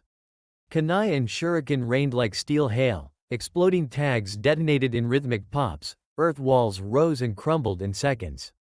Team 15 stayed tight. Naruto in the center, black jacket flapping open as he formed seals. Shadow clone jutsu. A dozen clones erupted around him in a protective ring, each one grinning, wind chakra already swirling in their palms for gale palm bursts. Hotaru moved left, body flicker carrying her in a silver blur, shadow needle barrage spiking upward from her shadow, thin black needles raining down to restrict the nearest enemy team's advance. Karin flanked right, chakra chain lash whipping out in curving arcs, red links guided by her sensing to snag weapons mid-throw and yank opponents off balance. Shikamaru stayed rear, staff planted, earth release, swamp of the underworld rippling out in a wide arc behind the team, turning the ground into bubbling mud to slow any flanking attempt. He chained it with shadow spike volley, black spikes erupting in precise patterns to funnel attackers into kill zones. Left flank, three teams converging. Karin called, voice sharp over the chaos. Gaara's sand signature is holding center, avoid. Lee and Neji are pushing from the east. Neji's Byakugan is locked on Naruto. Naruto laughed, bright, fierce, forming a Rasengan in his right palm while clones fired Gale Palm to scatter incoming projectiles. Let him come, we're not hiding. Hotaru's chain snaked forward. Shadow bind chain merging with her needles to create a web of dark control, pulling a charging grass ninja into the swamp where Shikamaru's spikes pinned him down.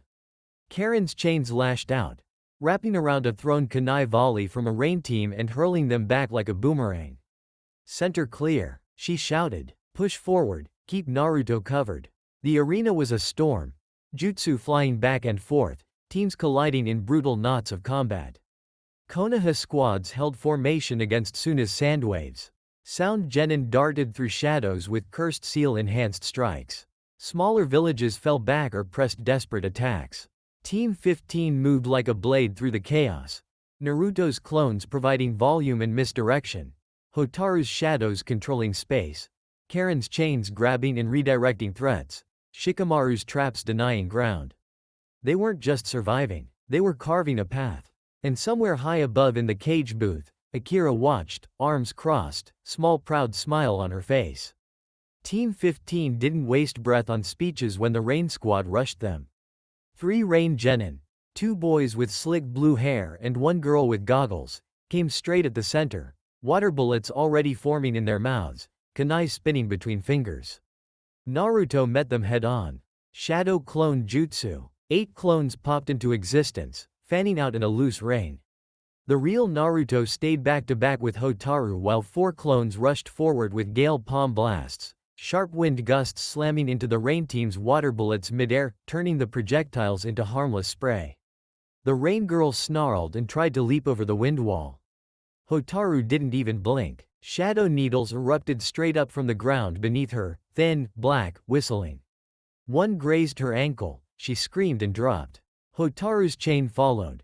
Dark tendrils snapping around the girl's wrists and yanking her flat on her stomach, face in the dirt. Karin was already moving right, chains whipping out in a low arc. She sensed the taller boy's chakra spike a split second before he threw a kunai barrage. Her chains caught every blade in mid-flight, twisted them around, and hurled them back like a steel whip. 2 sank into his shoulders, he staggered. Shikamaru sighed, barely audible over the chaos, and thrust his staff down. Swamp bloomed under the last rain boy's feet. Mud swallowed his legs to the thighs before he could jump. He thrashed, trying to form hand seals. Shikamaru's shadow spikes rose in a tight ring around him, tips stopping an inch from his throat. "Yield," Shikamaru said flatly. The boy froze. Across the arena the crowd roared, but Team 15 didn't celebrate. Naruto dispelled his clones with a wave. Hotaru retracted her chains. Karin let the captured kunai clatter to the ground. Shikamaru pulled the spikes back. The rain team, 2 bleeding, 1 pinned, 1 face down, was done in under 30 seconds. Naruto wiped sweat from his brow and glanced at the others. Next, Hotaru's shadow brushed his ankle once, quick, possessive. Next, they turned as a unit and pushed deeper into the chaos, leaving the rain genin groaning in the dirt. Hotaru tilted her head as they moved, her black ponytail swaying slightly with each step. The arena was a storm of clashing jutsu and shouts behind them, but her focus stayed sharp. "Naruto," she said quietly, voice cutting through the noise without effort. "Where did your 8 clones go? The ones you summoned first?" Naruto kept walking, grinning wide, eyes bright with mischief, while his remaining clones fanned out ahead to scout and cover their push toward the west wall. He glanced at her sideways, grin turning sly. "Slipped a few exploding clones in with the regular ones," he said, low enough for only the team to hear. "They look just like the others." Ran him straight into the thick of it. Let the rain and grass squads waste chakra chasing shadows, and then, boom. Right on cue, a series of sharp cracks echoed from the eastern side of the arena, bright flashes followed by smoke clouds and startled screams. 3 separate explosions in quick succession. One near a rain team that had been pressing forward, another catching a grass squad mid-jutsu, the third scattering a loose alliance of smaller village genin who'd been trying to flank. Naruto laughed, short, triumphant. "Got him. Gave us some breathing room." Hotaru's lips curved, just the tiniest fraction, a private smile she reserved for him. "Efficient," she murmured, "and deceptive." Karin smirked from his right flank, chains twitching at her wrists. "Nice touch." Their chakra signatures just dropped like rocks. "Bought us time to move." Shikamaru sighed from the rear, staff tapping the ground as he scanned for threats. "Troublesome, but yeah, west wall's our best bet. Less congestion. Rock Lee's team is pushing that direction, Guy's squad. Lee's already in Gates mode. Neji's Byakugan is sweeping the field. They're gunning for Naruto." Naruto cracked his knuckles. "Let him come. We'll give him a welcome party." Hotaru's hand brushed his briefly, steady, grounding. "We move as one. Stay tight." Naruto center. Karin sense ahead. Shikamaru traps behind. "I'll cover flanks." They picked up speed. Body flicker bursts carrying them toward the west wall in a coordinated blur. Behind them, more explosions rippled, Naruto's hidden exploding clones doing their job, sowing confusion and buying precious seconds. The west wall loomed closer. Rock Lee's green jumpsuit a streak of motion in the distance, Neji's white eyes already scanning toward them. The cage booth fell into a heavy, stunned silence for the first few seconds after the explosions lit up the eastern side of the arena. Hiruzen Sarutobi's pipe paused halfway to his mouth. Smoke hung motionless in the air as he watched 3 bright flashes ripple across the battlefield, followed by smoke plumes, scattered screams, and the abrupt collapse of 2 separate enemy teams that had been pressing forward. Jiraiya leaned forward so far his elbows hit the railing, eyes wide beneath the brim of his headband. Did the kid just slip exploding clones into the mix? He muttered, half laughing, half incredulous. That's not even clever anymore, that's vicious. Akira Kurosawa remained perfectly still, arms crossed, expression unchanged except for the faint upward curve at the corner of her mouth. Pride, quiet and sharp, flickered in her eyes as she watched the smoke clear and Team 15 continue pushing west without breaking stride. The disguised Orochimaru, sitting opposite them in the stolen case-cage robes, face painted in Ross's stoic makeup, felt a fresh bead of sweat slide down his temple beneath the high collar. Stared fixedly at the arena floor where Naruto's grin was still visible amid the chaos. Hiruzen finally lowered his pipe, exhaling slowly. Exploding clones, he said quietly. Hidden among regular shadow clones. Used as disposable bombs to disrupt formations and buy space. He glanced sideways at Akira. Your student. Akira's voice was calm, almost clinical. He learned deception from the best, she said. And he learned efficiency from Hotaru. The combination is effective. Jiraiya barked a short laugh. Effective? Kid just turned a swarm tactic into a minefield. That's not Genin-level thinking. That's battlefield sabotage. Orochimaru, still playing the case cage, cleared his throat once, voice pitched to match Ross's measured tone. Impressive ruthlessness for children, he said. The Uzumaki boy has inherited a certain creativity. Beneath the makeup and robes, his fingers twitched once, nerves, not fear. He knew exactly what kind of creativity Naruto was capable of when pushed. And he knew exactly who had been pushing him.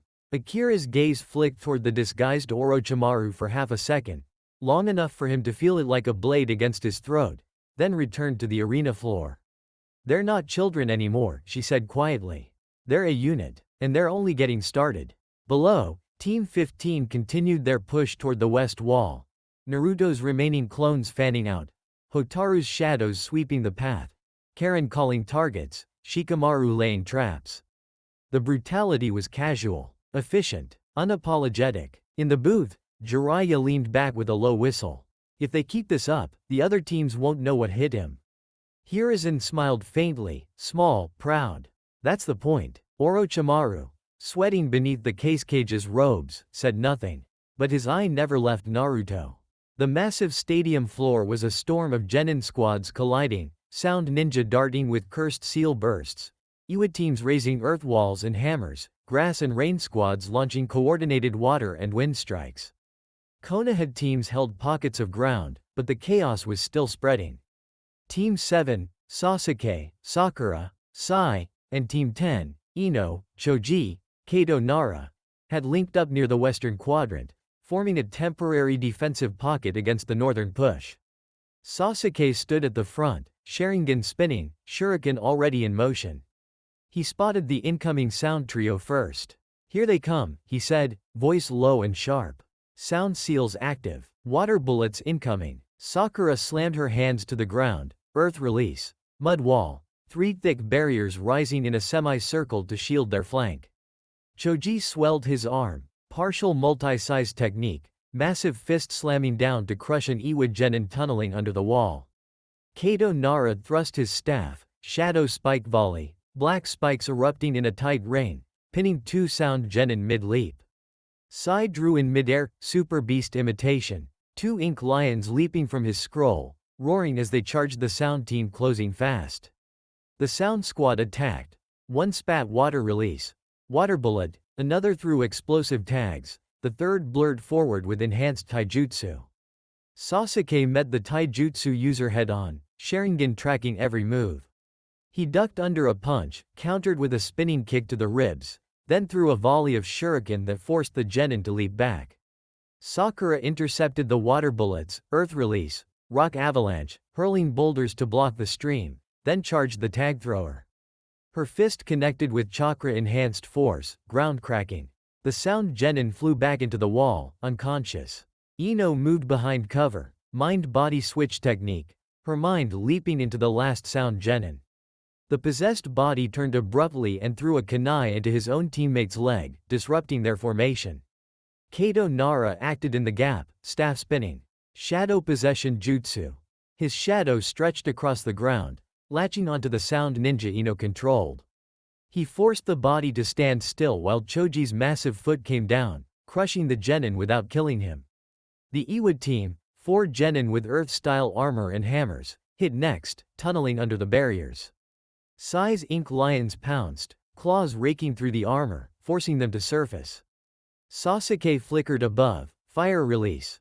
Fireball jutsu, a massive fireball roaring downward. The Iwa Genin scattered, armor cracking under the heat. Choji rolled forward, human boulder, smashing through weakened armor, sending 2 Iwa Nin flying. Kato Nara laid shadow spike volley, black spikes erupting to pin the remaining Iwa Genin in place. Ino released her mind control, jumping back to her body, and threw explosive tags that detonated in a tight circle, knocking the last Iwa ninja out cold. The dust settled, 7 enemy Genin down, unconscious, bound by shadow chains, or pinned under debris. Team 7 and Team 10 stood back to back, breathing hard, weapons raised, immediate threat cleared. Sasuke deactivated his Sharingan, exhaling slowly. "Good work," he said curtly. Kato Nara retracted his shadow, exhaling once. "Troublesome, but yeah." Alliance held. Ino wiped sweat from her brow. "We can't stay here long. Gaara's sand is dominating center. Lee's team is pushing west. We need to move." Sakura nodded, cracking her knuckles. Together, the battle royal raged on around them, jutsu flashing, teams colliding, but for now, this pocket of Konoha Genin held. And they were just getting started. The cage booth was a pocket of tense silence amid the growing roar of the stadium below. Hiruzen Sarutobi leaned forward slightly, pipe paused halfway to his lips, eyes narrowing as he watched the arena floor. Jiraiya had both elbows on the railing, grin fading into something sharper, more focused. Akira Kurosawa sat rigid beside Hiruzen, arms crossed, silver hair catching the lights, gaze locked on the western quadrant where the alliance had just formed. Rasa, Orochimaru in disguise, sat opposite them, golden eyes hidden behind the stoic Suna makeup, sweat beading along his neck beneath the high collar of the cage robes. His fingers twitched once under the table, barely noticeable. On the field, Team 7 and Team 10 had linked up seamlessly, Sasuke and Kato Nara anchoring the front with Sharingan and shadow spikes, Sakura and Choji forming the defensive core with earth walls and partial expansion, Size Ink beasts providing air cover while Ino coordinated from the rear with mind switch feints. The combined unit repelled the northern sound and Iwa push in under a minute, Sasuke's fireballs scattering Iwa armor, Choji's boulder roll crushing through weakened formations, Kato's shadow possession turning an enemy into a brief puppet, Ino's tags detonating in a tight circle to finish the stragglers. The booth reacted in layers. Jiraiya let out a low whistle, leaning back. "Look at that. Konoha Genin linking up without a word. No ego. No hesitation. That's not luck, that's training." Hiruzen exhaled smoke slowly, a faint smile touching his lips. Team 7 and Team 10. Different styles, same village. They adapted instantly. Sakura's walls, Choji's size beasts, Ino's mind tricks, Sasuke's fire and eyes, Kato's shadows. They're covering weaknesses the other team doesn't even have. Akira's expression didn't change much, but her eyes softened, just a fraction, as she watched the 8 Konoha Genin form up tighter, pushing west as one. "They're doing what I taught them," she said quietly. "Protect the center. Control the space. No one left behind. They see the bigger picture." Rasa, Orochimaru, spoke, voice pitched to Rasa's measured tone, but a faint tremor underneath. "Impressive coordination," he said. "Konoha's Genin are surprisingly unified." Jiraiya glanced sideways at him, eye crinkling in what could have been amusement or suspicion. "Yeah, they are." Orochimaru, sweating beneath the robes and makeup, kept his gaze on the floor. He saw Sasuke's Sharingan sweep the field, saw Kato's shadow spikes deny ground, saw the 8 move like a single organism. And he felt the first real flicker of unease. Because Konoha wasn't just sending kids into the arena. They were sending a wall. And that wall had Akira Kurosawa's fingerprints all over it. Hiruzen tapped his pipe once. "Let them fight," he said softly. "We'll see how far unity takes them." The booth fell quiet again. Below, the alliance pushed forward, 8 Konoha Genin moving as one. And high above, 3 of the most dangerous people in the world watched. One proud, one amused, one sweating. The battle royal raged on. The arena's western quadrant had become a grinding meat grinder, smoke thick, ground torn, jutsu flashing in every direction. Team 7 and Team 10 had carved out a small pocket behind Sakura's earth walls, but the respite lasted all of 30 seconds. A rain squad, 4 genin in dark blue flak jackets, hit first from the south. Water bullets screamed through the air in a tight volley, followed by explosive tags arcing high. At the same time, a cloud team, 3 genin with lightning-charged kunai and high-speed taijutsu, blurred in from the north, aiming to pincer the Konoha group. Sasuke reacted instantly. Sharingan spun. Incoming. Rain south, cloud north. Sakura, wall extension. Choji, block the cloud flank. Sai, air cover. Sakura slammed both palms down. Earth release. Multiple mud walls. 3 more barriers rising in a tighter semicircle, absorbing the water bullets and detonating tags in a shower of steam and shrapnel. Choji expanded his torso, human boulder, rolling forward to meet the cloud team's charge. The lead cloud genin leapt, lightning kunai crackling. Choji's massive form bowled through him, sending the ninja tumbling into the wall with a crunch. Hotaru Nara thrust his staff, shadow spike volley, black spikes erupting in a crescent arc to force the remaining cloud genin to scatter. One tried to body flicker over the spikes. Kato's shadow stretched, shadow possession, catching the ninja midair and slamming him face first into the ground. Sai's ink beast's dove, 2 lions pouncing on the rain squad's rearguard, claws tearing through water armor. Ino moved behind the wall, mind-body switch, jumping into the rain team's water bullet specialist. The possessed genin turned abruptly and spat a water bullet into his own teammate's back, knocking him out cold. The rain leader snarled, forming seals, water release, water dragon bullet, a roaring dragon of water surging toward the Konoha lines. Sasuke flickered forward, fire release, Phoenix Sage fire technique, multiple small fireballs streaking out to meet the dragon. Steam exploded on contact, obscuring vision for a heartbeat. Sakura charged through the mist, fist glowing with chakra, connecting with the rain leader's jaw in a clean uppercut. The genin flew back, crashing into his own wall and slumping unconscious. The last cloud genin tried to retreat. Kato's shadow lanced out, catching his ankle and yanking him down. Choji's normal-sized fist came down, non-lethal but firm, knocking him out. The pocket fell quiet again, 11 enemy genin down in under 90 seconds.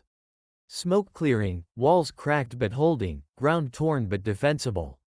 Sasuke wiped blood from his lip, small cut from a stray kunai, Sharingan deactivating.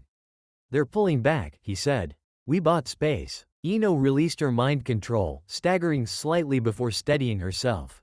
Too many teams converging. Gaara's sand is swallowing center. "We need to move west, link up with more Konoha squads if we can." Choji shrank back to normal size, breathing hard. "I'm good for another round." Hotaru Nara retracted his shadow, exhaling once. "Troublesome, but yeah, west wall's still the best route." Team 15 moved through the forest in tight formation.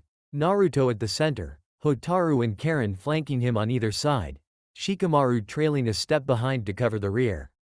They had already retrieved Naruto from Akira's test chase and were now pushing toward the west wall of the arena, staying low and quiet to avoid drawing attention from larger clashes.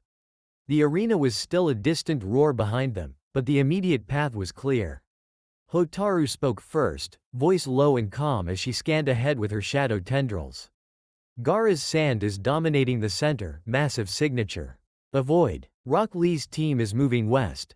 High-speed taijutsu from Lee, weapons from Tenten, Byakugan from Neji. Neji's eyes will spot us the moment we break cover." Karin adjusted her glasses, sensing sweeping forward. "Confirmed. Lee's chakra is spiking, gates open. Tenten's weapons are loaded. Neji's Byakugan is active, scanning wide. They're gunning for Naruto. His signature is the brightest draw." Shikamaru twirled his staff once, exhaling through his nose. "Troublesome. We can't avoid them forever. If we push west, we run straight into them. Better to hit them on our terms." Naruto cracked his knuckles, grinned sharp. "Then let's hit him. I'm not hiding from Neji. He wants me? He can come get me." Hotaru looked at him, small, certain nod. We split the threads. Karin and Shikamaru. Take Lee and Tenten. Karin, sense Lee's openings, chains to slow him, earth bullets to disrupt footing. Shikamaru. Swamp the ground to limit his speed, spikes to force predictable paths. Keep them separated and pinned. She turned to Naruto, hand brushing his briefly. You and I take Neji. I'll use shadows to block his Byakugan line of sight, needles and chains to restrict movement. You use clones for misdirection. Gale Palm to scatter his rotation, Rasengan for close pressure. We overwhelm his defense. Don't let him tag you with gentle fist. Karin nodded, chains twitching at her wrists. I'll call switches. If Lee drops gates, we push harder. If Neji rotates, Naruto, hit the blind spot. Shikamaru sighed but gripped his staff tighter. Fine, I'll set the swamp wide, force Lee to jump. Tenten's weapons are fast, but she can't hit what she can't see. Karin, cover me while I lay traps. Hotaru stood smoothly, shadow stretching toward the clearing ahead where Guy's team was finishing off the waterfall squad. We move now, full force, no hesitation. We take them down and keep moving. Naruto bumped fists with her, quick, quiet. Together. Karin's chains uncoiled slightly. Together. Shikamaru lifted his staff. Troublesome, but yeah. Together. They burst from cover, Hotaru and Naruto flickering left toward Neji, Karin and Shikamaru pushing right toward Lee and Tenten. The clearing ignited again. Neji's Byakugan spun toward them instantly. Konoha Genin, Team 15 approaching from the south. Naruto Uzumaki and Hotaru Nara on our left. Karin Uzumaki and Shikamaru Nara on the right. Lee grinned wide, steam still rising from his skin. Youthful challenge. Let us meet them with full power. Tenten spun her scroll, kunai already flying. Hotaru and Naruto closed fast, shadow needles raining from above, clones popping to flank Neji. Karin's chains lashed toward Lee, Shikamaru's swamp blooming beneath his feet. The two Konoha teams collided with Guy's squad, and the battle royal burned hotter. Hotaru and Naruto broke from the treeline first, moving as one fluid unit toward Neji. Neji's Byakugan spun toward them instantly.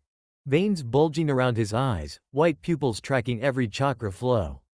Two approaching, Naruto Uzumaki and Hotaru Nara. High chakra output. They're coordinating. Hotaru didn't speak. She simply raised her left hand, shadow needle barrage launching in a rapid storm of black needles from the ground ahead of them, aiming to force Neji into a defensive rotation.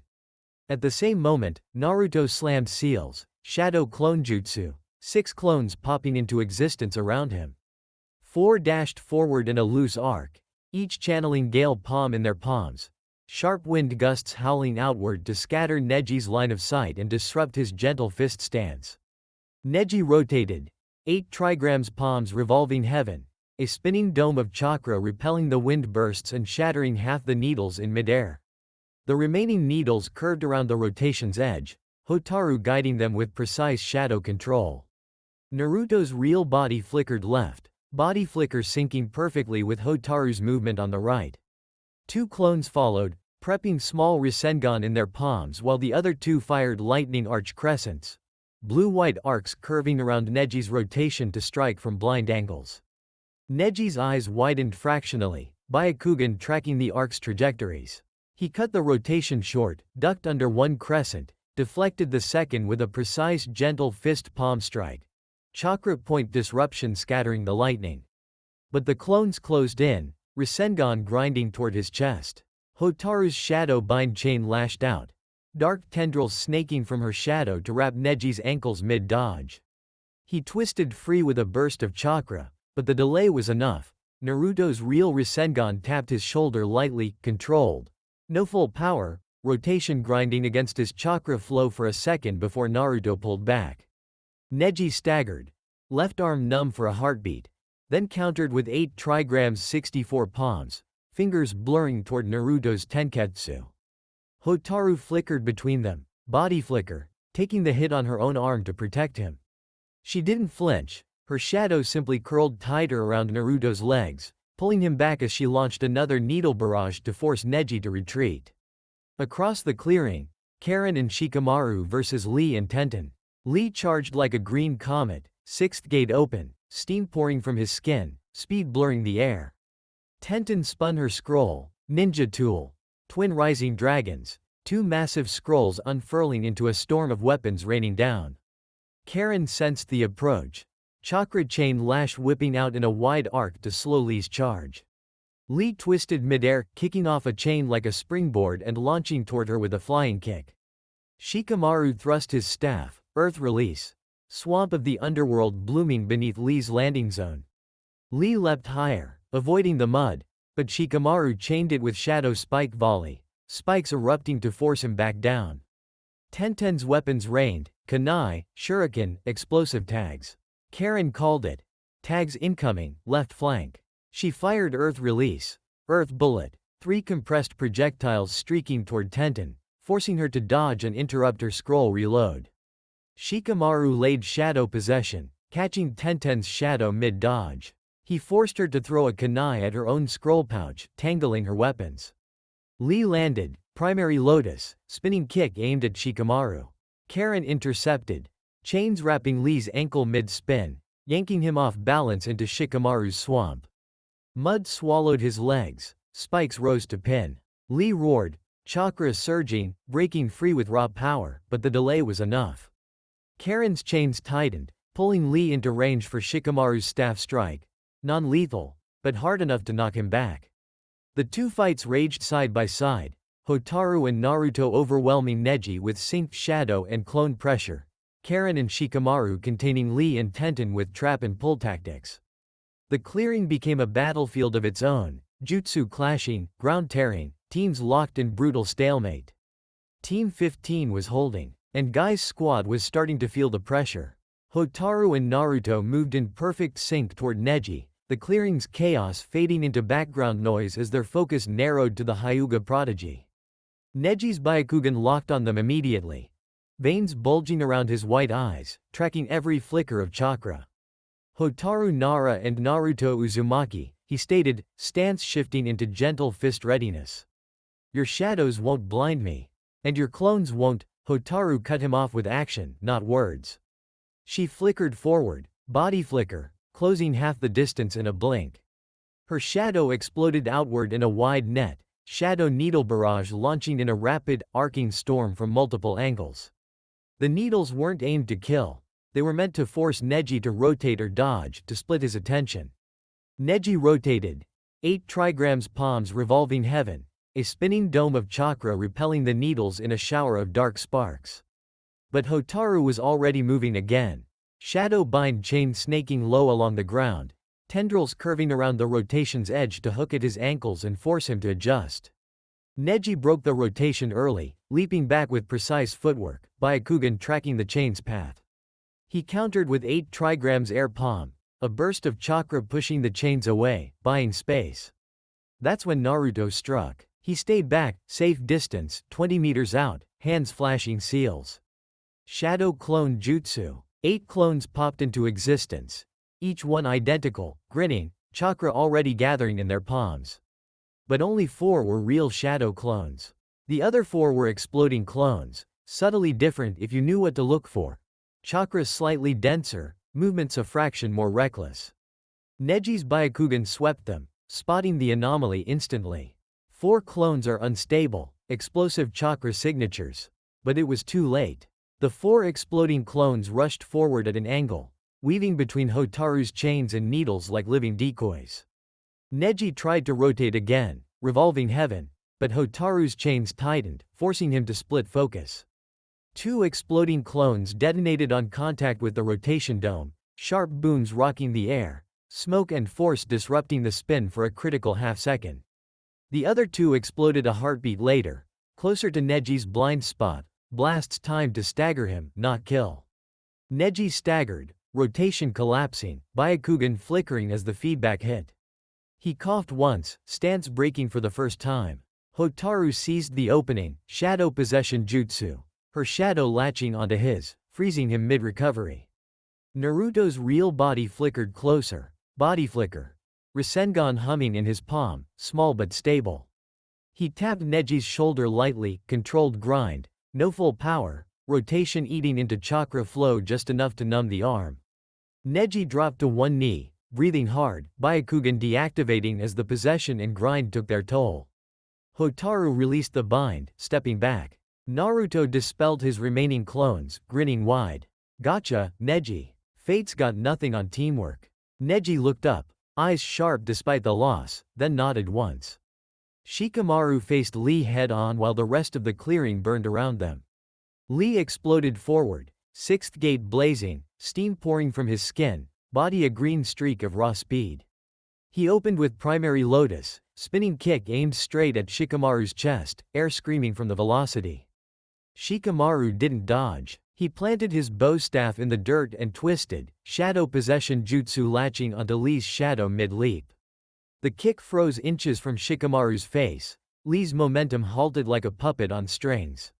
Lee's eyes widened. Impossible, my speed. Shikamaru exhaled once, lazy, almost bored. Speed means nothing if I control where your shadow falls. He yanked the shadow downward. Lee's body slammed into the ground on all fours, knees buckling under forced control. Shikamaru followed with a casual thrust of the staff. Shadow spike volley erupting in a tight ring around Lee. Black spikes rising to cage him without piercing skin. Lee roared, chakra surging, breaking the possession with sheer force of will, but the delay was enough. Shikamaru stepped back, staff spinning once in a lazy arc, then slammed it down again, earth release. Swamp of the underworld blooming beneath Lee. Mud swallowed his legs to the thighs. Spikes rose just outside the swamp to block any jump escape. Lee thrashed, gates flaring brighter, but the swamp clung, slowing every movement to a crawl. Shikamaru sighed. Stay down, you're too troublesome to chase. Across the clearing, Karin had already turned her attention to Tenten. Tenten spun her scroll, ninja tool, twin rising dragons unfurling into a storm of weapons. Kunai, shuriken, senbon, explosive tags raining in a deadly arc toward Karin. Karin didn't flinch. She sensed every trajectory before the weapons left Tenten's hands. Chakra chain lash whipped out. Red links curving in midair like living serpents. One chain caught a kunai volley and twisted it back toward Tenten. Another snagged the explosive tags mid-flight and hurled them skyward where they detonated harmlessly. Tenten's eyes widened. My weapons. Karin closed the distance in a flicker, chains lashing low. One wrapped Tenten's ankle, yanking her off balance. Another coiled around her wrist, pinning the scroll arm. A third looped around her torso, tight, inescapable, pulling her arms to her sides and forcing her to drop to her knees. Karin stepped close, chains holding firm. Short work, she said with a small, satisfied smile. Your aim's good, but I see everything coming. Tenten struggled once, then sagged, breathing hard. Damn, the clearing fell quiet. Lee pinned in swamp and spikes, struggling but contained. Tenten bound by chains, helpless. Neji, already staggered from Hotaru and Naruto's earlier combo, looked between his teammates, Byakugan deactivating as he realized the fight was lost. Shikamaru retracted his spikes and swamp, letting Lee slump forward, exhausted but unharmed. Karin released her chains, Tenten dropping to her knees, free but defeated. Hotaru and Naruto stepped up beside them, Hotaru's shadow curling protectively around Naruto's feet, Naruto's Rasengan still humming faintly in his palm before he let it fade. Naruto looked at Guy's team, then at his own. We win, he said simply. Neji stared at him, eyes sharp, but something shifted in his expression. Well fought. Lee, still on his knees, managed a shaky thumbs up despite the exhaustion. Youth has been defeated today, but we will train harder. Tenten rubbed her wrists, nodding slowly. Yeah, you guys are scary. The cage booth remained a pocket of tense calm high above the roaring stadium. Orochimaru, disguised as the case cage himself, golden eyes hidden behind Ross's stoic makeup and heavy robes, watched the arena floor with a thin sheen of sweat beneath his collar. His gaze lingered on Team 15 as they moved in perfect sync. Naruto at the center, Hotaru, black ponytail swaying, and Karin, red hair framing her face, flanking Shikamaru at the rear. Their jutsu flowed like a single organism, clones, shadows, chains, spikes, carving through opponents with brutal efficiency.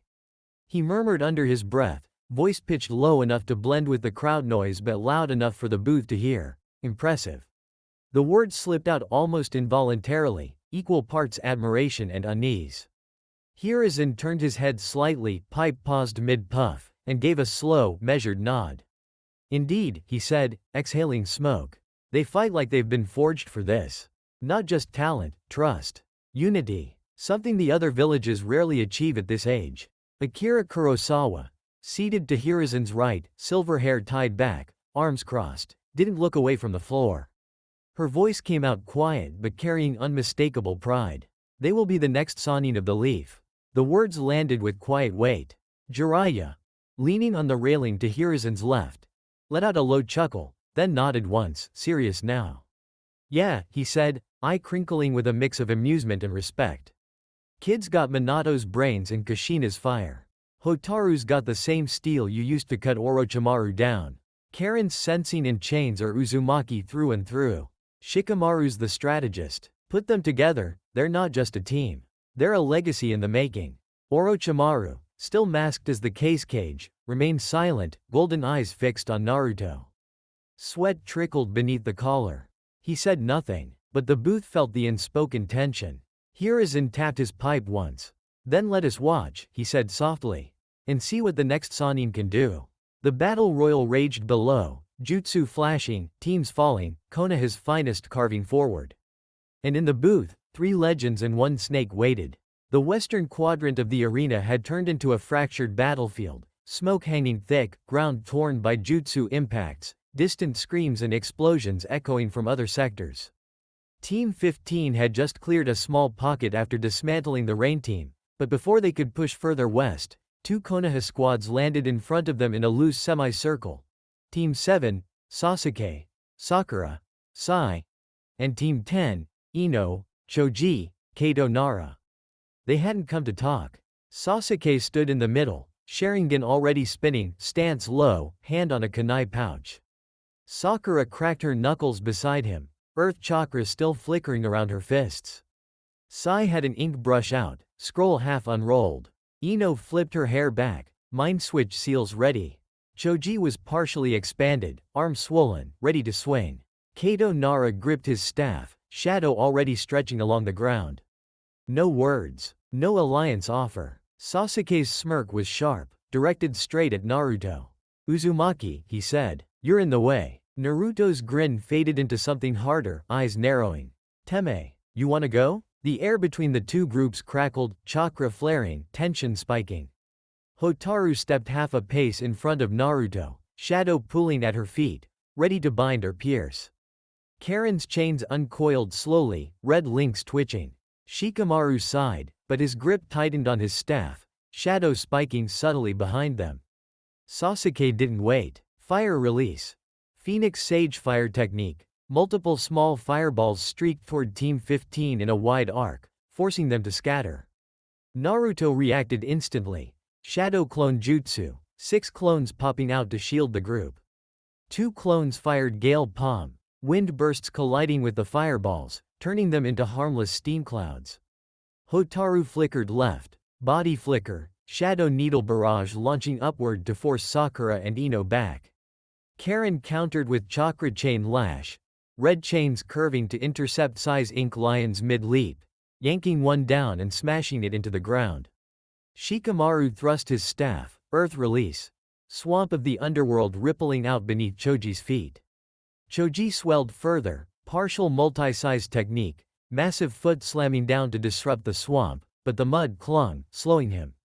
Kato Nara, Team 10, thrust his own staff, shadow possession jutsu, shadow stretching toward Hotaru. Hotaru countered with her own shadow possession, their shadows clashing mid-ground, canceling each other out in a burst of dark energy.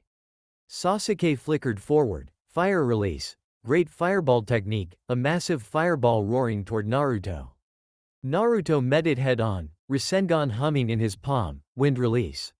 Rasengan variant, early wind infusion, meeting the fireball with a spinning sphere.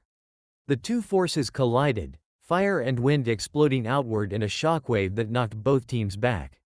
Sakura charged, fist glowing, aiming for Hotaru. Hotaru flickered to meet her, shadow bind chain snaking toward Sakura's legs while shadow needle barrage forced her to dodge. Karin's chains lashed toward Sai. Red links tangling his ink brush mid-draw. Ino tried mind-body switch, aiming for Karin, but Karin sensed it coming, chains whipping up to block line of sight and disrupt the technique. Choji rolled forward, human boulder, aiming to smash through the Konoha line. Shikamaru sighed, staff thrusting, shadow spike volley erupting to force Choji to veer off course. Kato Nara's shadow tried to catch Shikamaru. Shikamaru countered with his own possession, the two shadows clashing and cancelling. The two teams locked in a brutal stalemate, jutsu flying, counters matching counters, neither side gaining clear advantage. Naruto and Sasuke stood facing each other amid the chaos. Rasengan in Naruto's hand, Chidori chirping faintly in Sasuke's early development. Sasuke smirked. Still think you're Hokage material, dead last? Naruto's grin was fierce. Still think you're better, Teme? Hotaru's shadow brushed Naruto's ankle. Ready. Karin's chains hovered. Shikamaru sighed. Troublesome? The arena kept burning around them. But in this pocket, two Konoha teams, once allies in spirit, were now testing each other. Chapter 29. The arena had become a fractured hellscape, smoke choking the air, ground torn by jutsu craters, distant explosions rolling like thunder. Team 15 had been holding their ground near the western wall when Sasuke struck. He flickered in like a black streak, Sharingan blazing, Chidori chirping in his left hand as he drove straight for Naruto. The lightning blade cut through one of Naruto's shadow clones, forcing the real Naruto to dodge right. Sasuke pressed. Another Chidori in his right hand now, forcing Naruto to leap back again. In the split-second gap, Sasuke's fire jutsu flared, Phoenix Sage Fire, a barrage of small fireballs scattering the rest of Team 15 and creating a wall of flame between Naruto and his team. Naruto landed on the far side, isolated now, facing Sasuke alone. Sasuke smirked, Chidori humming in both hands. Just you and me, dead last. Naruto's grin turned sharp. Bring it, Teme. They collided, lightning versus lightning. Naruto formed a small Rasengan in his right palm, wind infused, spinning viciously, while his left hand crackled with lightning arch, crescent arcs snapping out toward Sasuke.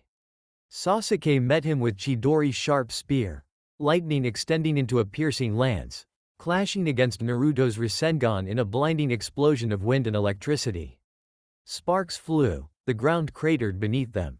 Naruto pressed.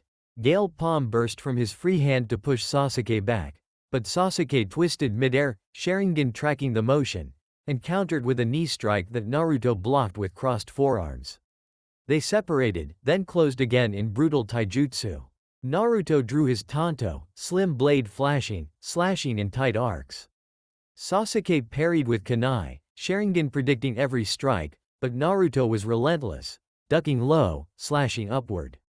The blade caught Sasuke across the cheek, shallow cut, blood welling instantly.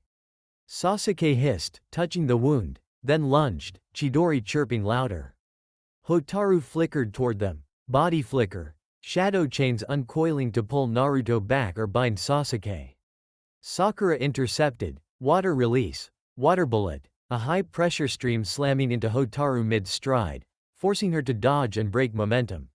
Stay back, Sakura shouted, fists glowing with chakra. This is between them. Hotaru's eyes narrowed, shadow needles spiking upward, but she held, respecting the one-on-one for now. On the other side of the flame wall, Karin and Shikamaru found themselves bunched up against Ino, Sai, and Choji. Ino flipped her hair, mind-body switch already forming.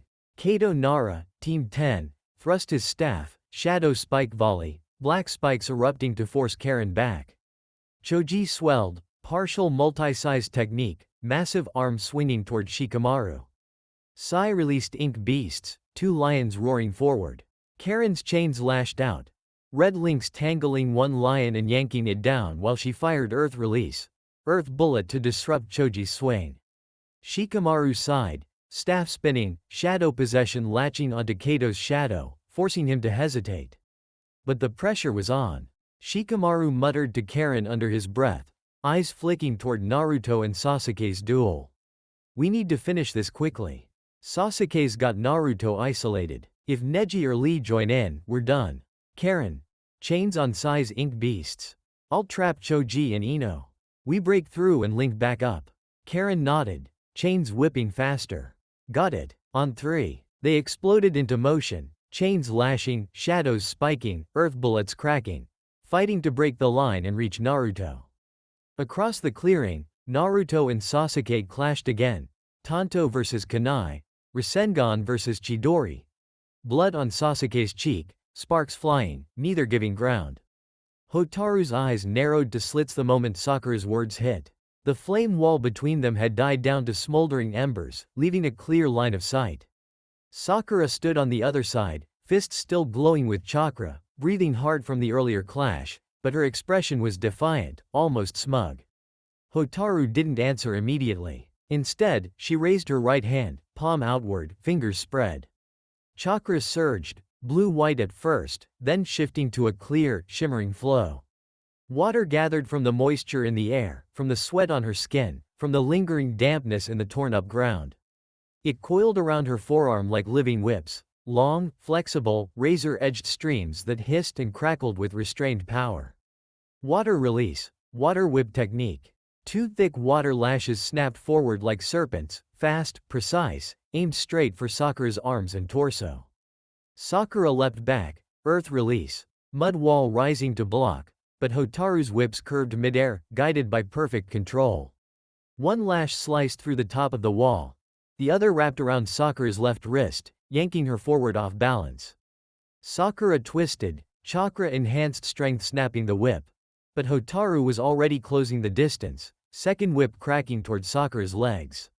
Why would you care? Sakura spat, dodging the low strike and countering with a chakra-boosted punch. He's a loser. Sasuke-kun is better, stronger, faster, destined for greatness. Naruto's just, Hotaru's killing intent leaked out. It wasn't loud or flashy. It was cold, heavy. The air around her suddenly felt thick, oppressive, like breathing through wet cloth. The temperature dropped a few degrees. The shadows at her feet darkened, writhing like they were alive and angry. Sakura faltered mid-sentence, eyes widening as the pressure hit her like a physical weight. Hotaru's voice came out low, almost gentle but laced with something lethal. You made a huge mistake. The water whips snapped again, faster this time, one coiling around Sakura's ankle, the other lashing across her midsection with surgical precision. Not to kill. Not yet, just to hurt. Sakura gasped as the whip connected, skin stinging, ribs creaking under the force. She staggered, trying to break free, but Hotaru yanked, pulling her forward into range. Hotaru stepped in close enough that Sakura could see the quiet fury in her dark eyes. I'm about to show you, Hotaru said softly, how to tolerate pain. Another whip cracked, across Sakura's shoulder this time, drawing a thin line of blood and a sharp cry. Hotaru didn't smile. She didn't gloat. She simply held Sakura in place with the chains of water, tight, unyielding, while her shadow curled upward, ready to add needles if needed. You called him a loser, Hotaru continued, voice still calm, almost conversational. You said he wasn't worth it. You said Sasuke-kun is better. The water whips tightened, just enough to make Sakura gasp again. Listen carefully. Hotaru leaned in, face inches from Sakura's. Naruto is mine, ours, and anyone who speaks of him that way will learn exactly how much pain they can tolerate before they beg to take it back. Sakura's eyes widened, fear flickering behind the defiance. Hotaru released the whips abruptly, water splashing to the ground, evaporating into mist. She stepped back. But today, she said quietly, you're lucky. The battle royal isn't over. And I have more important things to do than teach you manners. She turned away, shadow curling around her as she moved back toward Naruto and the rest of the team. Sakura dropped to one knee, breathing hard, hand pressed to the shallow cuts on her shoulder and ribs. Hotaru didn't look back, but her shadow lingered for a moment longer, dark, possessive, before retracting. A promise. Not a threat. A promise. Naruto twisted midair, dodging the last of Sasuke's Phoenix Sage Fire technique by a hair. Flames licked at the edges of his black jacket, charring the fabric and sending up thin trails of smoke. He slapped at the embers frantically, cursing under his breath. Hotaru's gonna kill me, he muttered, patting out the last sparks. This jacket was new. Sasuke wasn't in much better shape. His shirt hung in tatters, torn open across the chest where Naruto's tanto had grazed him earlier. Blood trickled from a shallow cut on his cheek, and the curse mark on his neck and shoulder flared to life. Black patterns crawling across his skin like living ink. Eyes shifting to red with Tomo. Naruto's eyes narrowed. "You're letting that thing out again?" he called, voice sharp. "Thought you were better than that, Teme." Sasuke's smirk twisted, half pain, half arrogance. "It's power, dead last. Something you wouldn't understand." He surged forward, Chidori chirping in his hand, lightning blade extended. Naruto met him with his own tanto drawn, steel clashing against lightning in a shower of sparks. The impact rang out, force vibrating up both arms. Sasuke pressed, Sharingan tracking every twitch, but Naruto blocked, parried, then twisted low. Sasuke swept a kick at Naruto's legs, fast, precise. Naruto jumped back, but the kick clipped his ankle, sending him tumbling off balance. He hit the ground hard, rolling once before springing up again. Before Sasuke could follow up, a low hum filled the air. Hotaru flickered in, body flicker, Rasengan already spinning in her right palm.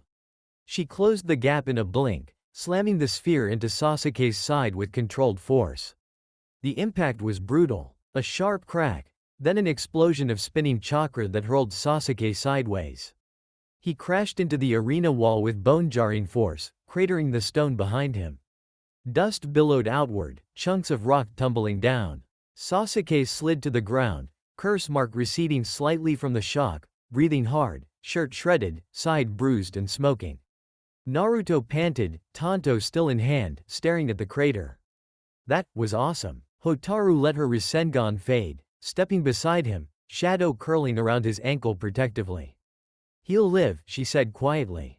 "But he won't forget." Naruto looked at her, grinning despite the bruises and singed jacket. "Thanks for the save." Again, Hotaru's lips curved, just a fraction. "You're welcome." In the distance, the battle royal raged on, jutsu flashing, teams clashing, but for a moment, the two of them stood in the aftermath. Naruto sheathed his tanto. "Guess we should find the others. This ain't over yet." Hotaru nodded, hand brushing his once more. Together, they moved off, toward the sounds of Karin, Shikamaru, and the rest of the arena chaos. Sasuke pushed himself up from the crater, blood on his lip, eyes burning. "This isn't finished, Uzumaki." But Naruto and Hotaru were already gone, disappearing into the smoke. Karin moved like she'd seen Sai's ink beast coming a mile away. Her chakra chain lash snapped out in a low, curving arc. The red links wrapped around the ink lion mid-leap, crushing its form into a splatter of black ink that hissed and evaporated on the ground. Sai's eyes narrowed behind his brush. He drew another stroke, two more beasts forming, but Karin was already closing in. She fired Earth Release. Earth Bullet from her mouth, three dense projectiles streaking toward him in quick succession. Sai dodged the first two with a sidestep, but the third clipped his shoulder, forcing him back a step. Ino was already on the defensive, hair whipping as she tried to line up mind-body switch. Her eyes locked on Karin, but Karin sensed the intent before the technique even launched. A single chain lashed upward, wrapping around Ino's wrist mid-seal and yanking her arm down, breaking the concentration. Ino yelped, mind switch disrupted, and stumbled. Shikamaru was already moving, staff spinning once in a lazy arc. His shadow stretched across the torn-up ground, shadow possession jutsu latching onto Kato Nara's shadow the instant the other Nara tried to counter with his own spikes. Kato froze mid-thrust, staff locked in place, body rigid. Shikamaru exhaled through his nose. Troublesome, but predictable. He forced Kato's arm down, staff dropping, then swept the shadow forward in a quick bind. Kato dropped to his knees, possession holding him still. Choji charged, arm still partially expanded, but Shikamaru thrust his staff again. Earth Release. Swamp of the underworld blooming beneath Choji's feet. The ground turned to thick mud. Choji's massive weight only pulled him in deeper. Ino tried to break free, chain still wrapped around her wrist, but Karin tightened the grip, pulling her forward and off balance. Shikamaru stepped in, staff tapping Ino's shoulder lightly, shadow possession shifting from Kato to her. Ino's body went rigid, eyes glazing over for a heartbeat before she slumped forward, unconscious but unharmed. Karin released the chains, Ino dropping to her knees, then face first into the dirt. Sai tried one last ink beast, super beast imitation, a massive bird forming to dive toward them. Karin didn't flinch. She formed seals, earth release, earth wall, a thick barrier rising in front of the team, blocking the bird's dive. The ink construct slammed into the wall and splattered harmlessly. Shikamaru sighed, staff pointing at Sai. Yield. Sai lowered his brush, ink fading from the scroll. I see. The pocket cleared. Team 10 down. Ino unconscious. Choji stuck in mud. Kato bound by shadow. Sai standing with hands raised. Karin exhaled, chains retracting. Clean. Shikamaru released the possession. Kato slumping forward, breathing hard. Troublesome, but over. Naruto, still catching his breath from the Sasuke fight, looked over from where he'd been watching the flank. You guys okay? Hotaru stepped up beside him, shadow brushing his ankle. We're fine. Karin smiled faintly. Team thing. Shikamaru slung his staff over his shoulder. Let's keep moving. The real threats are still out there. Team 15 pushed deeper into the arena toward the central zone, staying low and tight. Naruto in the middle, Hotaru and Karin on his flanks, Shikamaru covering the rear with his staff ready. The battle royal noise was a constant roar behind them, but their immediate path had been clear until now. They rounded a shattered earth wall and froze. The sand team stood directly ahead. Gaara at the center, arms crossed, gourd already open and sand swirling lazily around his feet like a living shield. Temari and Kankuro flanked him, fan half unfurled and puppets poised. Gaara's pale eyes fixed on Naruto instantly, chakra signature heavy, oppressive, like the desert itself pressing down. Naruto's eyes shifted, his new chakra seen dojutsu activating without conscious thought. Jagged orange gold lines flared around his pupils as he scanned Gaara's aura. Thick, suffocating, endless sand chakra coiling like a storm ready to erupt. Whoa, Naruto muttered. That guy's chakra is intense. Like standing next to a wall of sand that wants to bury you. The team paused, formation tightening instinctively. Hotaru's shadow stretched forward a few feet, probing, cautious. He's not attacking yet, she said quietly. He's waiting. Gaara's sand is potent, area denial, defense, offense all in one. Prolonged engagement is suicide. Karin adjusted her glasses, sensing sweeping over the sand team. Gaara's chakra is massive, unstable but controlled. Temari's wind is ready. Kankuro's puppets have poison and traps. We can't afford a drawn-out fight. One mistake and we're buried. Shikamaru exhaled through his nose, staff tapping the ground once, already thinking 3 steps ahead. Troublesome, but yeah, we avoid prolonged anything with him. Gaara's sand has range and volume, we don't. Plan. Don't engage head-on.